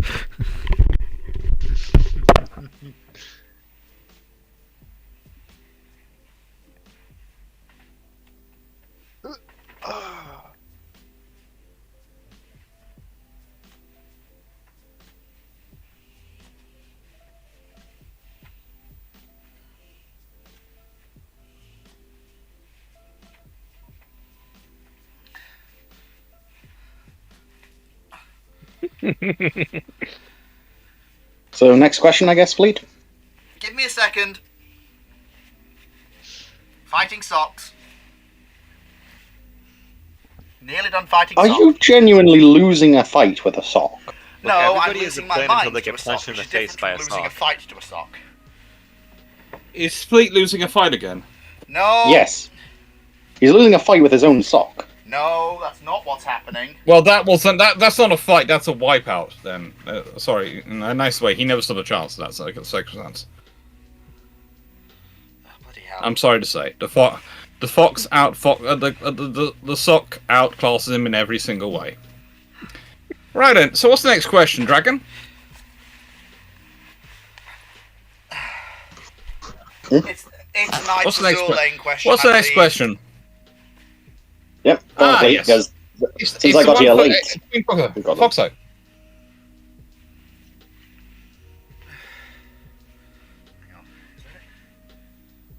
As Knight says, coming up with questions for Foxo is not as simple as Fleet thinks. I never But said Knight it Again, feels was Foxo simple. deserves the questions. Again, I'm just more surprised that you keep targeting all the AL questions at Foxo. Foxo's the queen. Knight's locked onto his expert True. for a topic, and therefore she. But she gets also all the hasn't questions. played AL properly for quite some time. Yes, but the queen is the queen. Doesn't matter what time it is. I guess I would hail, be cautious hail the about calling queen. another man's girl queen when he's right there. In the nicest way, I'm the only boy in 40 cousins. They're all princesses. They're all various, depending on their age group and rank. They are duchesses, princesses, and queens. I can get And that. trust me, do not get it wrong. That Right. makes Fleet much more audible. Hello, it's me. I'm audible. And No, it's no, my no, mum- just increase your it's volume. To be fair, it's my mum who's declared that Foxo must be in the queen category because she runs everyone else. Oh, she does not run everything. What? Yes. My mum's decided that you are the real steel behind the whole ramblings, keeping everything. Rubbish! Rubbish! This is my show. I came up with it. I created the format. This is my child. Yeah, but I will point out, You Fleet, didn't create the format, you didn't invent the podcast, because that's essentially what this is. and also, to be fair, Fleet, while I'll admit I've not done so today because I was, missing for over an hour, but you also didn't create the list of questions either. No, I didn't, but I was doing this long before any of you got involved. Yes, you did. No, But now we expect a level of quality out of you. Oh. Anyway, are you going to answer this question from Knight? Wait, is Tell me this one question. about the... Yeah, you haven't actually said the question yet, Fleet. 1981. Yeah, this on you. For Foxo, if here would make it sense in Azure Lane for Queen Elizabeth and Hood to be fusions of both that carried their ship spells, given World War II and successor QE and pre-World War I and predecessor interwar ships carried their bells. They do. I'm going to assume that if here bit means our timeline, It's just a thing. Hood... If the ship had a bell, then they do have their bells. Yeah. Because I think what's referring to here is HMS Hood carried a bell from a previous HMS Hood. So would it be a fusion of the battlecruiser Hood and the ship that came before her? The battleship Hood. Well, yeah, sorry, yeah. The Admiral class battleship Hood. It's an interesting idea. While Foxo's ruminating on it, I'll put my own two pennyworth in for what it's worth, as someone who hasn't really watched Yeah, much because of the Royal Sovereign battleship. Yeah, but it'd be really interesting if it did, because let's be honest, Queen Elizabeth with both F-35Bs and Merlin ASW helicopters and airborne early warning and 15-inch guns.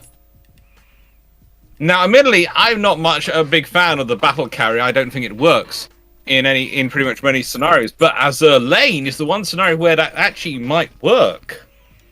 So, actually, here's a comment about this. There is one example of this thing actually happening already, Oh Ooh. my. and that is in the case of SMS Emden. Oh, very interesting. SMS Emden explicitly is mentioned that she is I'm the Swan of the East, known as Emden, Dresden class light cruiser, and then the other version of her, because there's two of her at the same time, I'm Emden of the Königsberg class, member of the High Seas Fleet. We are Emden, remember our name. Ooh. And What that, do you mean? It's It's put an not image one- of Emden in the chat. and that's not and then Oh. that's not taking into account Like, the this is third, what Emden is. and that's It is and genuinely two people in one ship. that's not taking into account the third Emden. Well, no, but in this case, it's literally it's not including the third. It's just it It's explicitly referred refers to the World War One Emden pair. I see. Wow, that could be that could be really powerful with the Queen Elizabeth one. Oh, those two look far too badass to be light cruisers. That's Yeah, the issue is Why? it's Have you noticed their guns, Fleet? They're single barrel guns. I am aware they still look too impressive as to be light cruisers. As in, What? as in, they should look less impressive. They are Why? they are overshadowing the capital ships. No, they're not. yeah, but the German capital ships are lame. No. That- Seydlitz is pretty cool. And so Lutzau's not bad. Yeah, that's not bad. Then Look there's at other Stalin. ones I think are actually very good, but no, I wouldn't say they're overshadowing them. Tirpitz is adorable. Nah, she's not. She is when you actually read into her, just how sad she is that she was the lone queen of the North and such. I mean, Yes, the whole so- emo thing can be cute. She's just. the It's ships not are an emo though, better. it's just that she's sad that she genuinely has no friends. Because she was never given the chance to have them. But going back to the question, it wouldn't make sense, I would say, because the hulls are too dissimilar. But in a case where they're very similar, then it could make sense, like Emden and like the Emden pair, and they were also very closely related in terms of time period as well. You've also got the Deutschland. Like Deutschland, who's weird. We don't talk about Deutschland. Yeah, because Deutschland in my was renamed, she's got personality issues. Because what this is referring to, Knight saying, Dr. Clark, in my head, Queen Elizabeth has access to the memories and can summon F-35s, AW-101s, but as a test flying F-35B, it crashes due to experience of carrier flying. No, that's not really how it works again. No. Like, Sorry, that's, they that- wouldn't judging be by able to what summon it I'm unless it is the predicting- new Queen Elizabeth. If they somehow hybridize themselves, Oh, no, that would be interesting. I said that. maybe, but then you've got the problem of that they've got... Then the different personalities will be conflicting each other. Yeah, you get a Deutschland issue, and we know that The only, would reason, turn out the only well. reason Emden actually works is because she is two actual ships in one soul. Yeah, she's two light cruisers.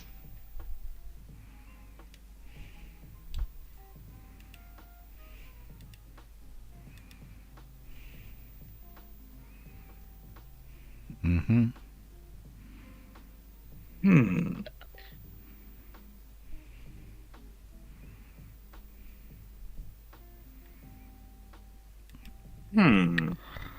Right, anyway, fleet needs to keep going, otherwise I'll probably lose it.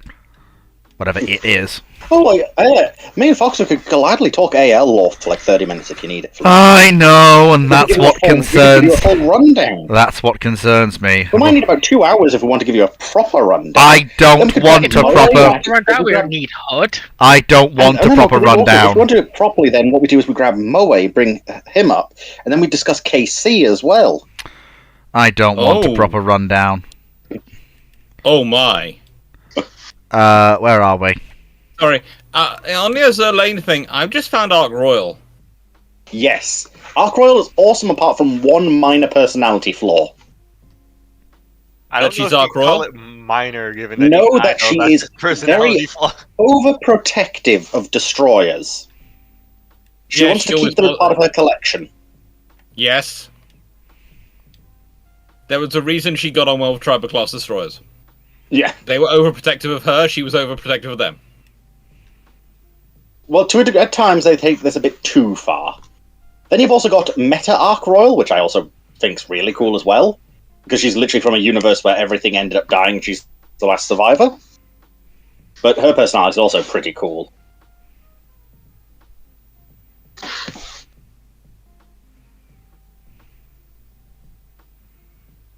Definitely on the cool side.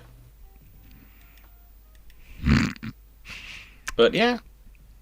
Being protective of destroyers, I'll take that. I think that's a good thing. Um, To the point where you become a threat to the destroyers, but yeah. Yeah, she's protective destroyers in a very Japanese way. No one gets to hurt her destroyers other than her. No. That's very damning of the Japanese. Holy shit. Casting a whole nation like that, my god.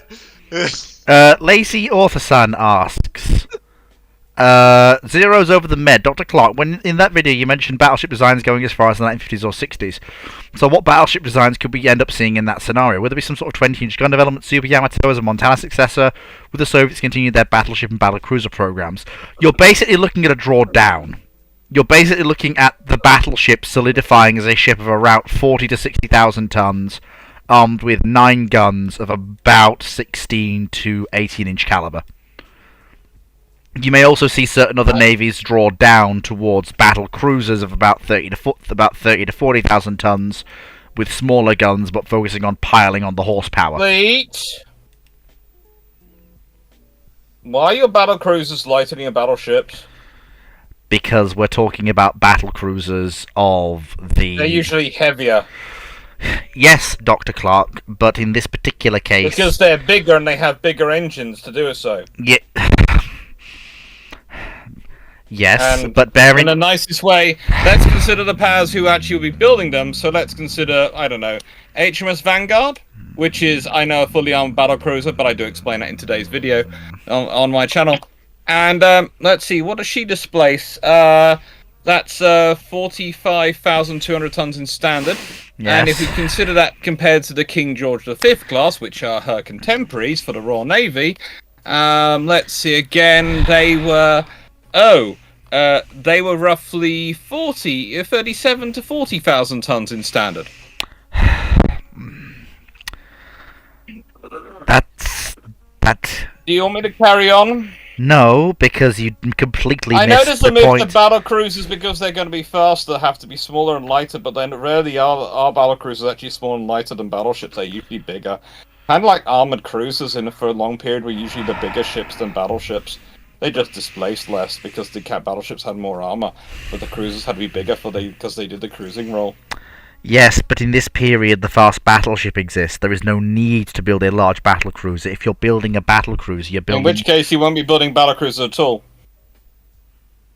Some nations are not going to be able Unless you to... go really fast. Some nations will be building smaller, fast battleships, but in the nicest way, the Dunkirks aren't battle cruisers, they're battleships. They're just fast battleships and the biggest the French could build at the time. Yes, I So in know. the nicest way, they're wasn't- just building small, fast battleships. They're not building battle cruisers. That wasn't what I... Unless, of course, you're sizist when it comes to fast battleships. No, In which that's... case, isn't that a form of, discrimination to be sizist over these things and decide that they're not? They can't be, despite them filling every other criteria. No, you're just not big enough. Yeah, I don't feel you're a fast battleship. I'm going to call you a battle cruiser because I am sizes.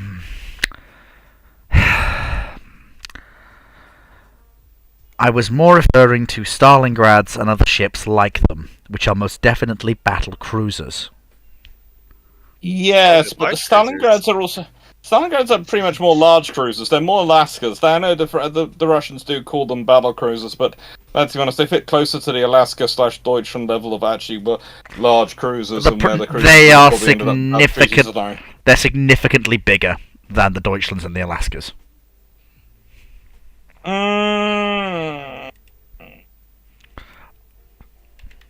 They're closer to that category in so many ways with their subdivision, but yes, they are technically battle cruisers, but they're not battle cruisers because they're smaller than battleships, they're battle cruisers because the way they've been lined out and designed. Yes, and most people don't build battle cruisers to be smaller, so basing your entire assumption of what battle cruiser design will look like in that period of the Soviets is probably not a good idea. But they're designed for similar reasons. The fact that the Russians can't build full-on fast battleships and can't afford to build full-on fast battleships to compete with Western navies. And while you may have some of the bigger, that wasn't the reason you built a battlecruiser.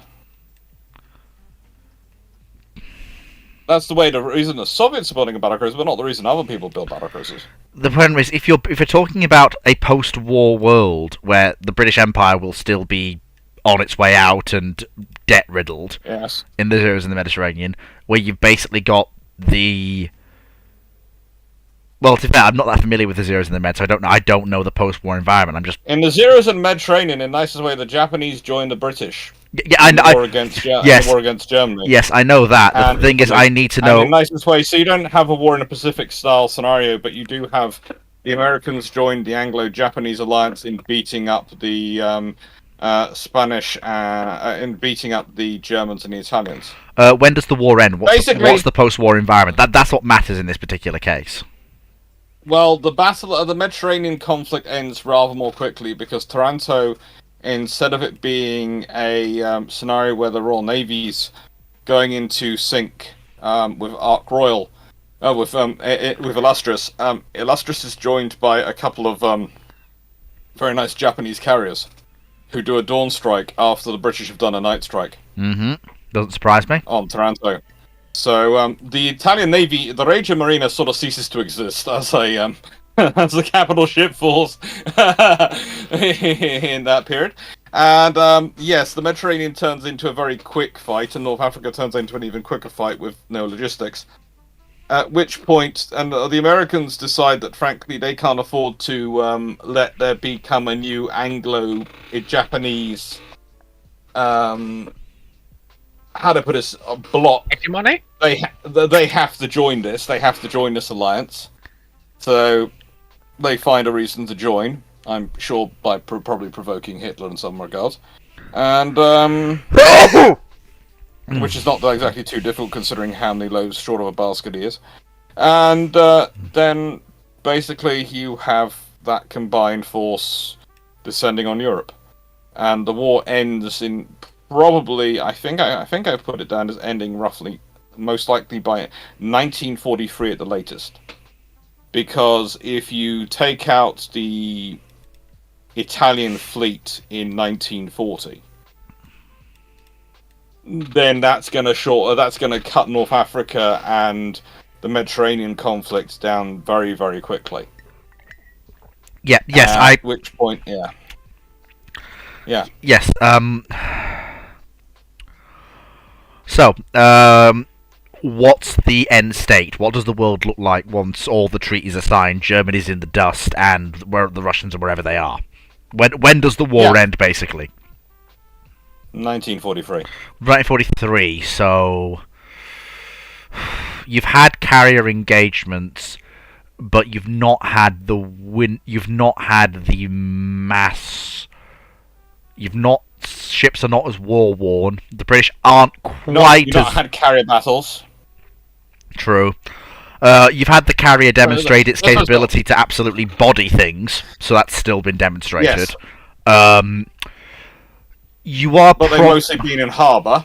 Yeah, because the Italian fleet was wiped out in harbour, and I wouldn't be surprised if I would think that the German fleet would have been struck next. Yeah, it depends. It depends in. Combined carrier force. It depends. It depends entirely on what carrier actions happen in the Atlantic, what engagements the German fleet is involved Well, with. If Germans any of the German ships are caught at sea, if any of the German ships are caught at sea, that's going to have an impact on how navies view the post-war environment. It included Congos coming and backing up the Royal Navy in the far as far ships. Yeah, but were any German ships caught at sea by carriers, or not? And that's I think there was a chase scenario where there was a capital ship caught at sea by carriers, but it was caught at sea by something like 4 carriers, from memory. I cannot remember. My notes are saved on another file because I've purged my computer of all the stuff I don't need for this weekend. Makes sense. Makes sense. Yeah. So in that case, then, you're going to see the battleship step into a secondary role. It's not going to be like it was historically, where the battleship is on the way out and clearly seen to be on the way out. But I don't think you're going to see big 20-inch guns. I don't think you're going to see a massive expansion in the size of the battleship. You'll probably have everyone looking at the Yamatos and going, "Well, that was a..." and Japan's probably going to also go, with the new alliance structure and the way the world is, I think the 4 Yamatos are basically as large as we ever go. And probably. And then the Japanese will probably step back. I think in that scenario, I could see the Lions being completed, but I could also see... Basically, what I would think nations would be doing is they'd be completing newer generations of battleships, but they'd be drawing down the size of their battle fleets. Yeah, exactly. I think they want fewer but better battleships, if that makes sense. You're basically looking at navies trying to go, apart from the USN, where this may not be possible given the size of the navy and how many carriers they may want to operate. You're probably looking at them trying to go 1-to-1. So 1 battleship to a carrier. The Japanese and the British will most likely be trying to do this. I think the British will probably actually be going for slightly more carriers as well in this scenario. Yeah. Especially after what happened to Toronto, etc. Yes. But it's okay. It's at least at first. That's what they're going to be trying to aim for. That is also going to be very problematic for the Soviets, because if you want to keep that alliance together, the option is, well, it has the Soviet Union. Will the Soviet Union withdraw from Poland under that circumstance? And if they don't want to, then you have to push them back. And that would definitely be the big change in it. But it was an interesting video to do, because the whole idea was basically Mitsumasa Yonai gets his own way, and they decided to join up with the British in this scenario. As a way to avoiding the tripartite pact, but also as a way to strengthen their overseas alliances and make them friends. And it also puts the Americans into a terrible political position. Yep. Because the Americans, if at that point, they might want the British not to be supplying fuel to Japan, but the Japanese are actually actively assisting the British in fighting the war, whereas you're just making noise on the side and supplying equipment. The Japanese are actually turning up and fighting. Are the Japanese still doing all their stuff in China? Or is that not in the scenario? I think it's to some extent paused. They're still occupying the territory they are in China, but I don't think they are. From what I remember with from the video from when I watched it, you basically a lot of the work you did for that was expanded on in the recent negotiations videos you did, where basically the short Cliff Notes version you had in Zeros Over the Med was being allied with the British, and the British leaning on him gives Yonai the ammunition he needs to basically negotiate with the Chinese and extract basic concessions and then withdraw. And you have to remember, the Americans were fully prepared to offer that as part of their negotiating treaties as well. And that the Americans could make that a condition of, we'll join the alliance as well if you do this. In which case, Yonai turns around and goes, well, gentlemen, we can do this, and then we can will be righting our wrongs against the Soviet Union, who just defeated our army ashore. At that point, and get the Northern Resource Area. yeah, and basically get the Northern Resource Area without anyone in the West basically being annoyed that we're doing it. In fact, the people in the West might actively be supporting it. At which point the army's going to turn around and go, sold! And the Navy's going pretty much. and the Navy would go, if they weren't, the Navy would go, but my Southern Expansion Doctrine, if they weren't having a whale of a time in the Mediterranean blowing things up. And basically The proving... Navy's going to go, so we get to go and fight everyone else in the Mediterranean like we did in World War One and we did really good at. Yeah! Yeah. Yeah, let's go! Let's go! Wake speed, go the turbines! I was kind of doing the maths and going, this would not be good. And if the British had in any way, shape or form upgraded the Japanese aerial torpedo system, it's a total wipeout. I mean, the worst... But also, the scary thing for the Americans is going to be the amount of knowledge the Japanese will have after engaging in that kind of battle. Yeah. And also the fact that, given they're in a limited war, and they're not as resource constrained, the Japanese will be able to ride the Bofors and Oerlikon train, just like everybody else. They will ride that train like everybody else is. Yeah. Even if the way they do it is by literally pinching things off the US and British whenever their ships arrive in their yards for refits.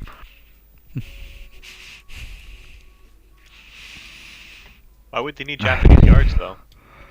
Pardon? Why would they need Japanese yards for refits? Because the whole scale of naval war is going to be vastly reduced in this scenario. No. I said when they arrive in American yards, they will. Oh, okay. Yeah. So basically, like they may be working up the capacity to build Bofors at home and Oerlikons at home, but it's going to take time.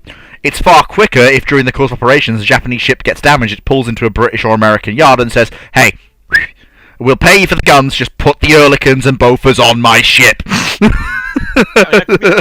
I would say Oerlikons, yes. Bofors, quite frankly, the war is over too soon for Bofors to get rolled out, even substantially to the American fleet. Never mind the Japanese. In this scenario, I think it's one of those. It's like legitimate. Like it's just the acceleration of the pace of the war is going to be so rapid that. Let's be honest, for the Japanese, getting the pom-pom is going to be an improvement. Well, In terms of reliability over the in terms of reliability over 37mm, the pom-pom is pretty darn good. Octuple pom-pom mounts. Well, the Japanese don't even have a 37mm. They moved from the old 40mm pom-pom, the World War I era one.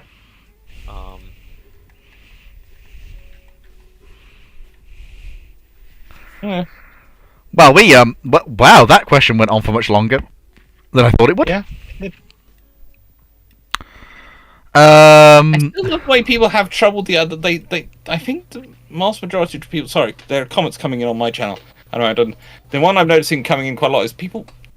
It's understanding the difference between battlecruiser 2 words and battlecruiser 1 words, and they all conflate them and go, "It's too broad a category. We can't work it out." And you're sort of going, "No, you can. You just have to realize what one is for versus the other one."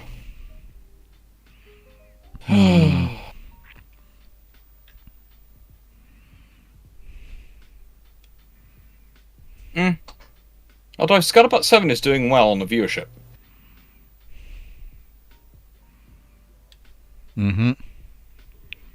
Always surprised about that.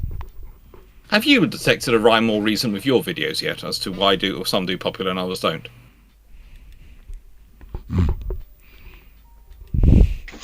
Okay, so where was I? God. I hoped you were about to answer my question of whether you detected a reason as to why your videos do well sometimes and some don't. I have That's no. the same with me. I have no idea, but I wondered if you did, because you're the younger, more social media tuned brain of the two of us. So, I am many things, Dr. Clark. Social media tuned is not one of them. I said more social media tuned. No, I'm sorry. You're far more social media tuned than I am. This is the funny thing. I might have an award for it, doesn't mean I'm good at it. Technically speaking, since YouTube is classed as a social media platform, Fleet's kind of correct for once. Dr. Clark, no. But it's really more technically correct. Dr. Clark has Twitter and is active there. He also has Facebook and other things. I have Facebook, and I'm not active. That's it. Technically, I have Facebook, I have Blue Sky, I have Twitter, I have Mastodon somewhere, I have Threads, and I have WhatsApp group and YouTube. And the reason I have all these is because the WhatsApp group is for people who don't like any other form of social media to be told when the videos come out, because that's what I apparently want. And the other groups I mainly have because it's the same reason Drac gets them. Every time someone sets up a new social media, we go and set up an account and make sure it's working, and occasionally give it enough attention to keep it alive. Because A, it's our insurance if something goes wrong with the systems we primarily use, and B, and this is even more important, it stops other people going there and pretending to be us, and us then having to deal with the questions that arrive from people making random statements claiming to be us.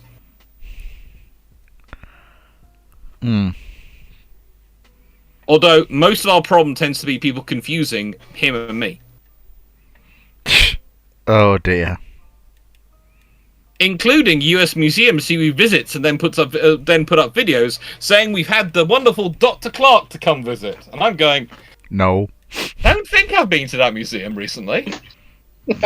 Sure, I That have. must be an interesting thing when it does happen. Sort of, hold up. And then Drakenson should go, no, I'm also Alex, but I'm not Dr. Alex Clark. That's my best friend. And I'm sitting there giggling away on the other end of on the other end of the computer, just giggling at him as he's making the phone call.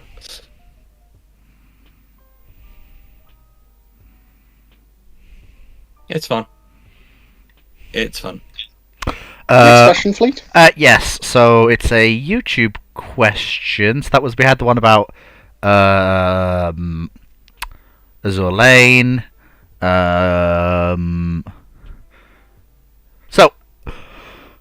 my god, that's name. From God Emperor Donald Rumsfeld. Why does the Royal Navy call its DDGs and FFG classes Type XX and not Key Constitutiony class? Doesn't seem like their usual political savvy. Constituency Fleet. They do. If you consider the Type 26 are also a city class. So basically, you have a classification of the program name, and then you have their titles. Now, the Type 23s are also called the Duke class, and they're named for the various duchies. And if you look at those duchies and where they group together, there was the interesting conversation when someone, and I forget, this was a Labour minister who tried to say that that HMS Lancaster should be renamed because there was no Duke of Lancaster. And that was one of the few times I think a Minister of Defence and the Prime Minister both had a meeting with the Queen. To remind them exactly who the Duke of Lancaster was. Oh my. For those who don't know, that's the Queen, or the King, in the UK. Their ducal title is the Duke Oh of my Lancaster. goodness. So them wanting to rename a ship because there's not a Duke of Lancaster was literally meaning they wanted to rename the Queen's ship. If anyone wants to imagine what that meeting was like with Queen Elizabeth II, you are allowed to shudder now. But yeah, that was some of the history. So basically, we have the types which are classified basically for their role. So when we're developing them, we know what role they're going to do. So if they're a Type 23, we know that's an anti-submarine warfare frigate, and that's the third generation of anti-submarine warfare frigate since the type program came in. In terms of design history, the 45s, well, they were the fifth design of the 40 air warfare destroyers, and yeah, it's fun, basically, that we have those systems to try and keep things track. This is where the interesting thing of 83 comes in, because 80 is usually general purpose ships, and of course the 82 was the Bristol class destroyer, which is pretty much a cruiser. So by demarking that the next generation destroyers are going to be 80s, we've basically said they're going to be, rather than just pure air warfare destroyers like the 40s have been, they're going to be general purpose assets. Which means they're going to be bigger and more powerful, and this is why when anytime someone draws in basically a version of the Type 26 and goes, "This is going to be the Type 83," I go, no. Because have you looked at the missile loadout and the various specs things that are going to be required from that thing? Yeah. Admittedly, it doesn't match in with what specs would be required from a Type 83, which comes from mine and Drax paper, but, you know, it's pretty darn good. Mm-hmm. Now, here I have a fun question for you, Fleet, and this is something that probably everyone can answer. Have anyone here seen the adverts for the Minecraft movie? Vaguely. No, but I've seen some of the Please do not promotional remind material. And yeah. I have purged that from my memory. That Minecraft why? movie is coming. With Jack Black starring in it. Yes, Jack Black starring as Steve, I believe. Yeah. And it bad. That movie is either going to be absolutely fantastic comedy, or it's going to be utterly terrible. It's either going to be instant cult classic, or absolutely atrocious. Either way, I am hoping to organise for April next year a massive group watch-along of naval historians going to see that together. Oh dear, oh dear. Wish studios would realize that not everything has to be made into a live-action movie. They're doing it to How to Train Your Dragon as well. Yeah. They're making a live-action film of that. That's not as good, but I think the Minecraft movie, I think Jack Black in it is the thing which could make it. It'll either be great or it'll be terrible. I'm not sure about Jason Momoa, but you know, Jack Black will be fine. Jason Momoa might just in nicest way, the man has skills, but I'm not sure about his acting skills.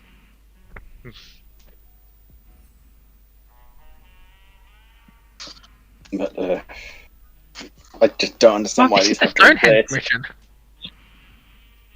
Possibly, yes.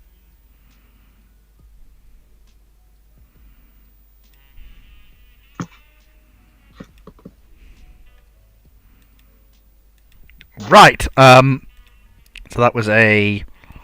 That was a YouTube. Yes. So Discord. Cedar has asked, what will Brazil do with a 65,000-ton carrier? It'll be their flagship and their aviation vessel. Where the hell is Brazil getting a 65,000-ton carrier? Basically, one of the resale. This is going off the question earlier. Yeah, Of it- basically. Who would the Queen was possibly resold to? When they're done in British Oh. service. Yeah, but that's going to be a long way down the road. Oh no! I'm aware. Yeah, I we also are aware. I would not rule out for Brazil by that point in time wanting to build their own smaller carrier for their own purposes, just given their efforts to develop their own naval construction industry. Bear in mind, even with substantial help, I mean, they are building not just frigates right now, but also a nuclear-powered attack submarine. So they may be in a position come 30 years or so to actually build themselves a 30 to 40,000 ton carrier more suited to their own needs. And I'm getting live updates. My sister's train is running late.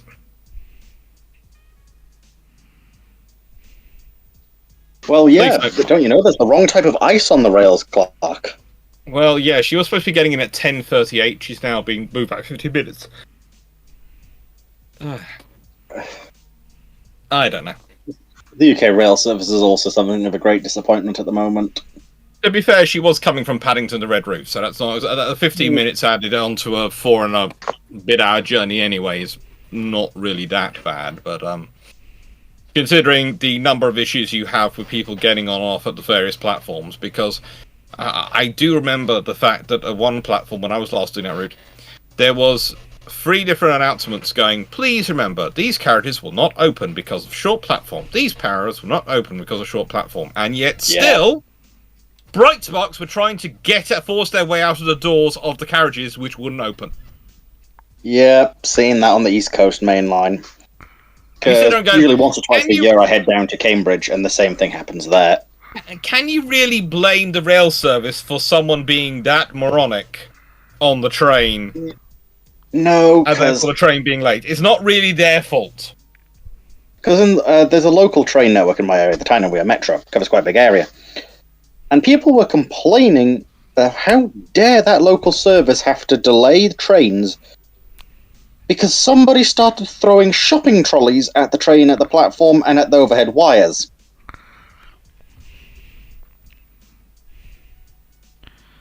At that point, I So think the ta- train driver should be equipped with a turret with a remote-controlled shotgun turret, firing beanbags. I unfortunately agree. Therefore, they wouldn't have to feel guilty about hitting the person with the high velocity beanbag because they shouldn't kill them. There's always the chance, but they shouldn't, and it stops these things happening.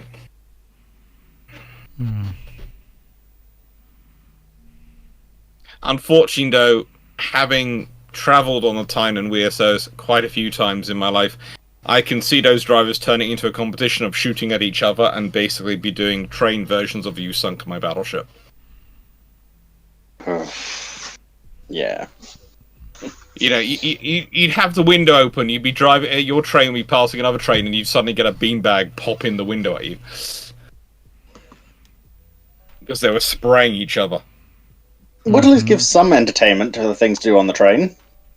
Yeah.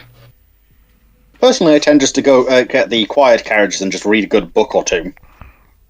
Oh, Or yes. 3, depending on how quickly I read them.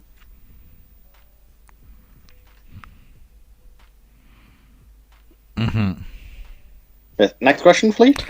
Yes. So that was YouTube. This is Discord.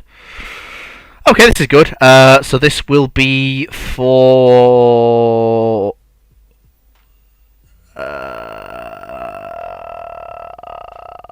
looking for an actual question.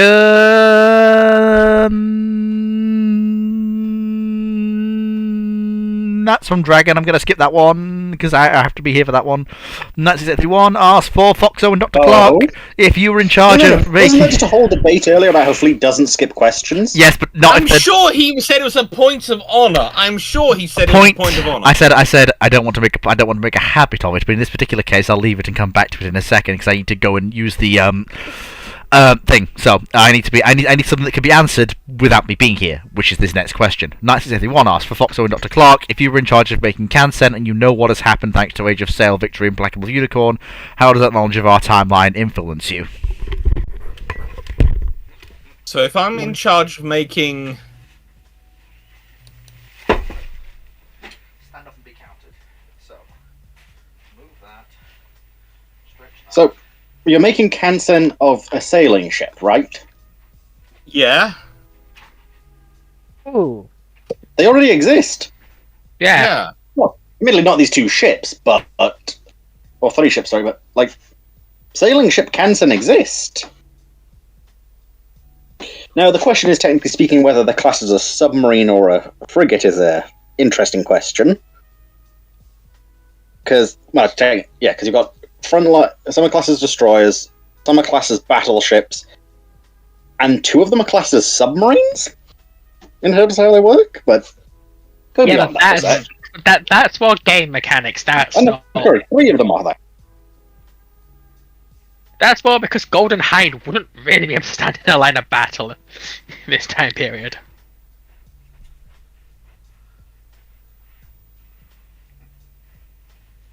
Why not? It's interesting, but, yeah.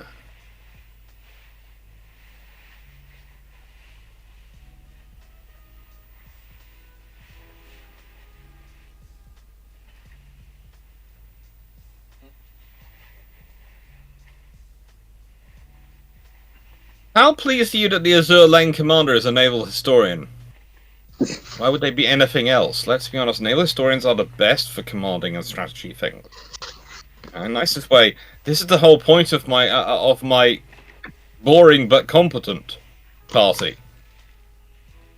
Defense Secretary will not be Drac because he'll be in charge of infrastructure.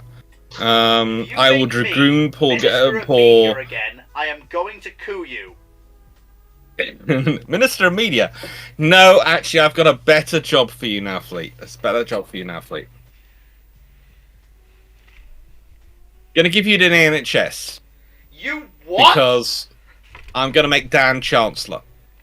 No, whoa. Hold on just a cotton picking minute. There is no way. No. I'm sorry, shouldn't Fleet be like head giving jester or royal jester? No, I'm giving Dragon the Home Secretary brief, What? and I'm giving Foxo the Foreign Secretary brief. Oh, hold on, just a minute. Just a cotton picking minute. Hang on.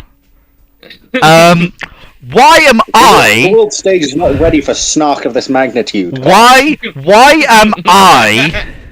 I just want to see Foxo all at the UN meeting dealing with the rest of the world. And I think Dragon would have a lot of fun with prisoner reform. Why am I in charge of the NHS? Because there has to be someone I trust. Again, I'm grateful that you trust me, but you do realise the sheer amount of executions I will be undertaking. Yes, but in the nicest way, it's either you or Dan, and with at least of you, it'll be on professional grounds, not just they're really annoying me.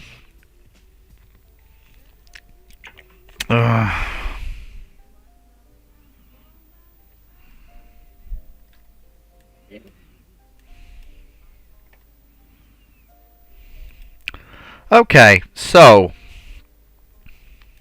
And Lazy Author San says, and besides, Fleet can't do politics. what do you mean Fleet can't do politics? Fleet can politics. I just don't get to very often.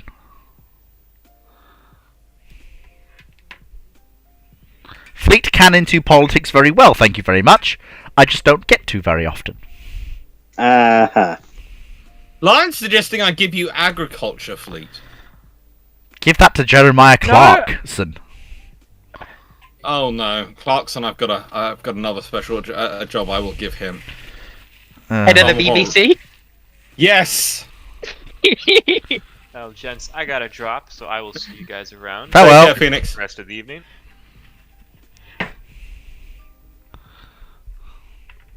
It'd be fun. It'd be a lot of fun. And just imagine the cabinet meetings.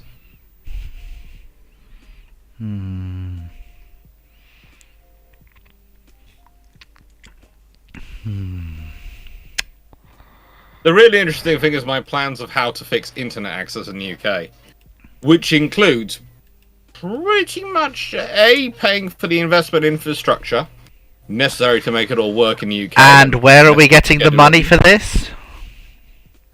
Well, it'll pay for itself longer term, but the fact is, investing in upgrading internet infrastructure and in upgrading things like medium-length railway journeys and I mean, you should put me in charge of the railway network. all those things. That's something I'm very good at. That's Gareth the Brit's job. What?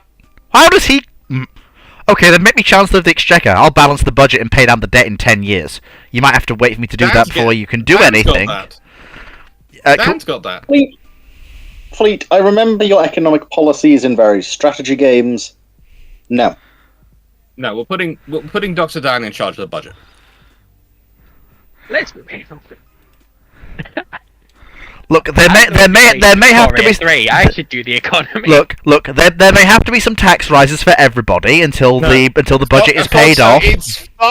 Foxo, it's far more fun to put you on the international stage and have you going toe-to-toe with people like Putin, Xi Jinping, Trump. I just think you'd enjoy it.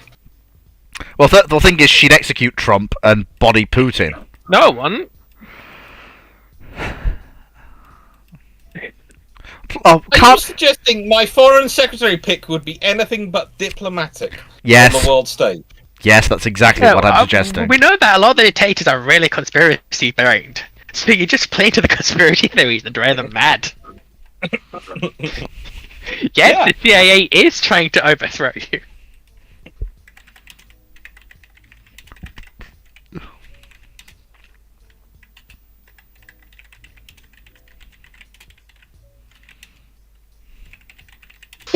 Even Moe's going, no, Fleet, we aren't paying 50% tax. You will for 5 years, and then the budget will be balanced and the debt will be gone.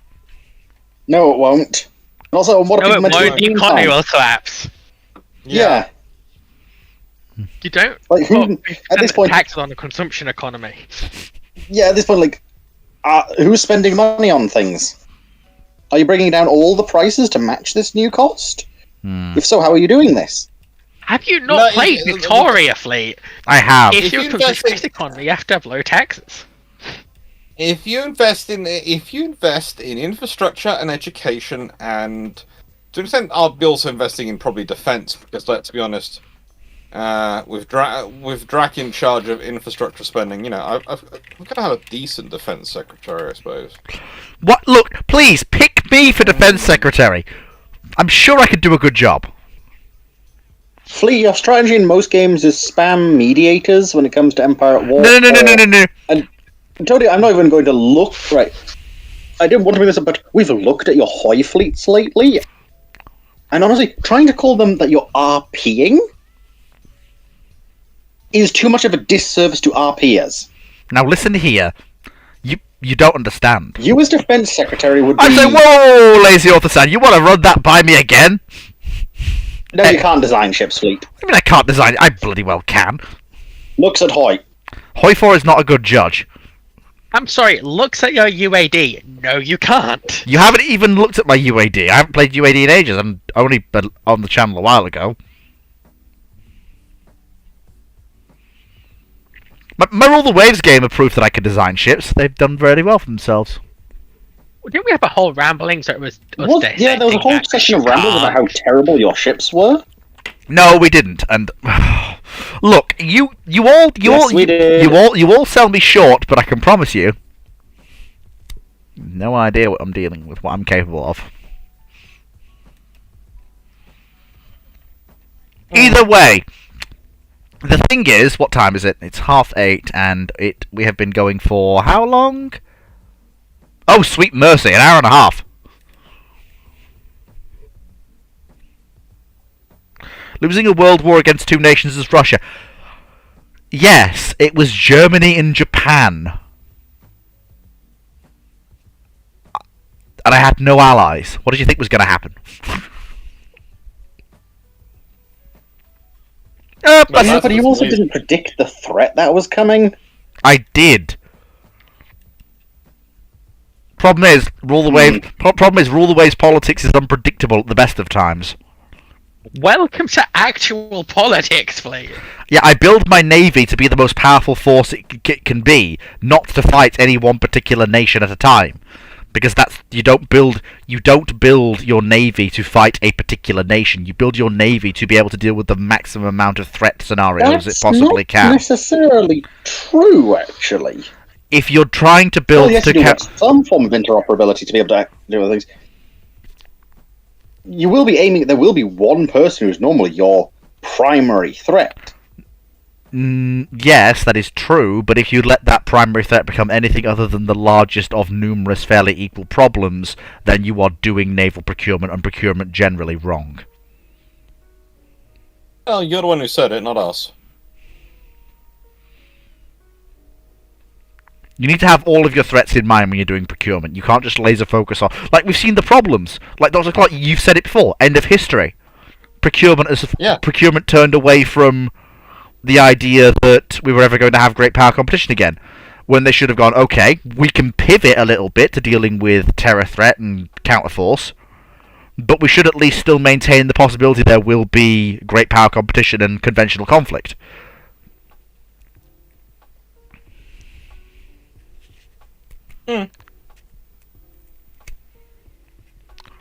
I may not be the sharpest tool in the shed at all times, but I'm not as Never say that.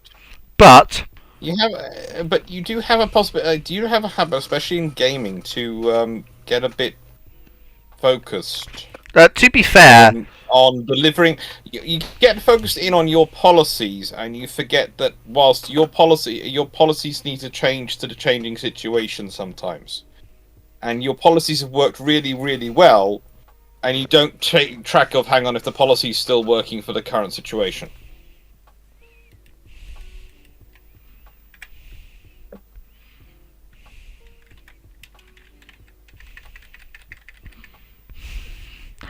fair enough.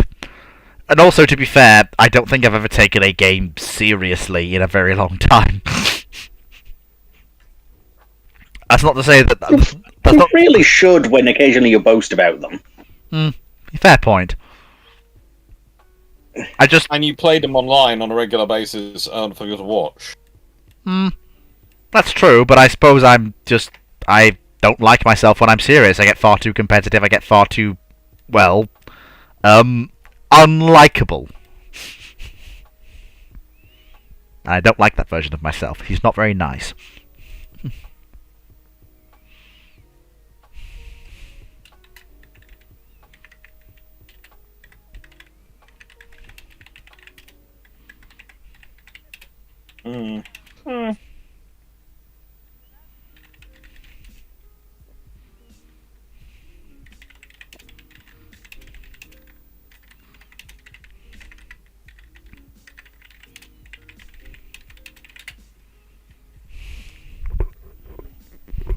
You get there. Worthwhile Worthwhile being competitive. Letting out the gremlin is sometimes useful. Indeed, it can also be quite fun. Yeah. which is the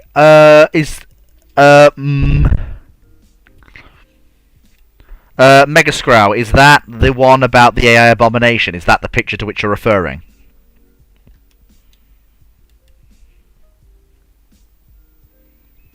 Because that is... You say to roast it, but... to roast it, it would have to have some redeeming qualities to begin with, which you could then work back from. That thing... It's not, right, you say that, Philly, but it's actually not the worst I've seen. What's worse than that?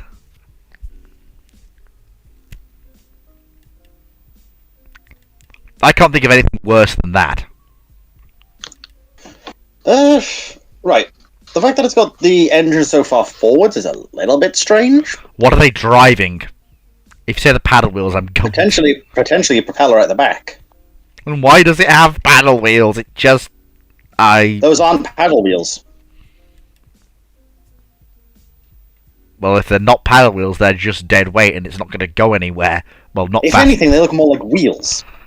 Oh, I hate that as a concept. But they're also not big enough to be actual wheels, so Yeah. I'm assuming this is some sort of Viking style. We've put a big, nice display along the side. It appears to have a tumble home design, which is very strange, but... It's just incredibly weird. Right.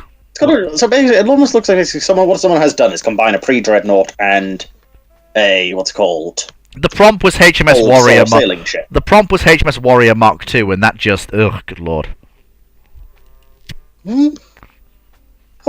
I'm curious where its guns are, admittedly. Non-existent. But, honestly, for an AI, it's not the worst I've seen. Oh, there's an HMS Queen as a lane character. Oh, good. Yeah, the battleship. Yeah, no, there's the aircraft carrier. Someone's done Someone done one for the aircraft carrier. Yeah, That's not official, then, right? That'd be cool. It's not official, but yeah, it looks very good. It lays you off for Those are something. meant to be paddle wheels. They don't look it, I'll be honest, Michelle, but... Right, I am going to finish on this little diatribe against this horrific monstrosity, because we have been going for 2.5 hours, and I do like to do other things with my evening on a Wednesday. I also have to figure out what exactly I also have something else to do with your evening? Yes, I have to figure out what the heck I'm recording for Fleet's Funky Thursdays tomorrow. You're calling them Fleet's Funky Thursdays? I think that's the name, or is it... Fleet the 80s called... They would like their talk show back. What was it? Let me see, last week. Yeah, it was Fleet's Funky Thursdays. It's sort of the random game day where I play something random every Thursday. And you're calling it Fleet's Funky Thursdays? Yeah, 'cause it's double alliteration. It's catchy. No, that'd be Fleet's Funky Fridays. No. Yeah. Okay, it's okay. It's just alliteration then, but still, it's fairly catchy. No, it's not. Say it again, and just let it play in your mind. Fleet's Funky Thursdays. Yeah, Fleet's Funky Thursdays. It's much better than Fleet's Random Thursdays. Good lord, ugh, what a horrible name. No, but it does make me wonder if you're, as you're emphasizing, you have to emphasize the Thursday in that. Are you dressed up as a furry for it? There's nothing wrong if you are, but you know, it's the way it emphasizes. Perhaps Fleet's already dressing up like a badger. Are you wearing a different furry outfit each week? Is that why it's funky? Is it the smell of the outfits? Do you never wash them? I feel like the only person reading too far into this is you, Dr. Clark, not me. Oh no, I agree that the name's a bit iffy. No, have you seen the way the chat's going in the Theatre at Sea chat? And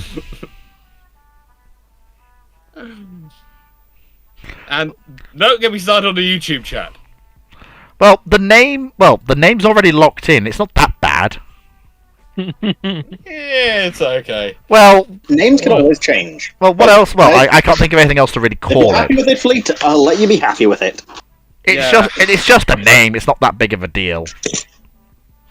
And also, I'm going for Fs with everything. So there's Fleet Fumbled, which is the mainline video game series, which is obviously at this moment is Empire at War.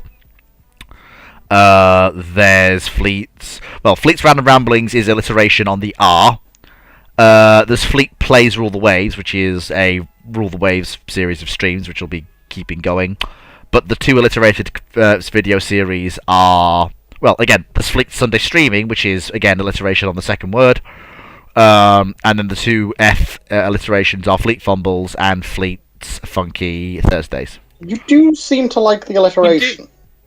You do realise that funky translates as either having or using a strong dance rhythm, particularly that of funk, or modern and stylish in an unconventional or striking way. Mm-hmm. In which ways do those describe? In which ways does therefore funky apply to your content? You have very good content, but you know, unless of course you're meaning in a North American way, which is cook greens, make the kitchen smell really funky, i.e. a strong musty smell. Is that it? There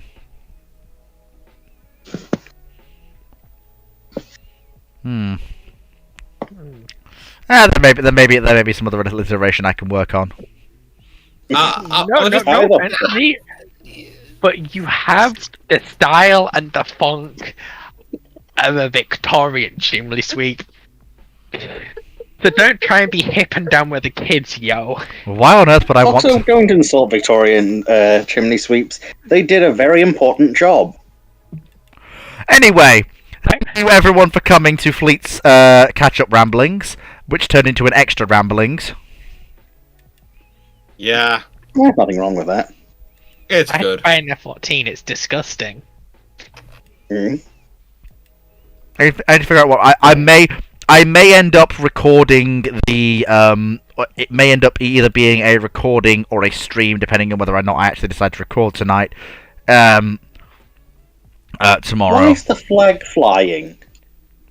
Like, CJ, I know flying the flag, but that takes it to an entirely new level when it's literally floating midair. Mm-hmm. Also, have a look at the guns. The gun I've barrels. been trying to avoid that. Right. Have a look at those gun barrels. Thank you, Wait, everyone. I believe you were saying what could possibly be worse than the previous thing? Yeah, I think you've got it there. Thank you everybody for coming. Thank you, Dr. Clark, for being a guest. Thank you, Dragon and Foxo, for being here. Me? I hope you've all had a fantastic time. I'll see you all. It's always a pleasure, Fleet. Take care. I'll see you all tomorrow for the Yes. I'll see. Those barrels look like fingers.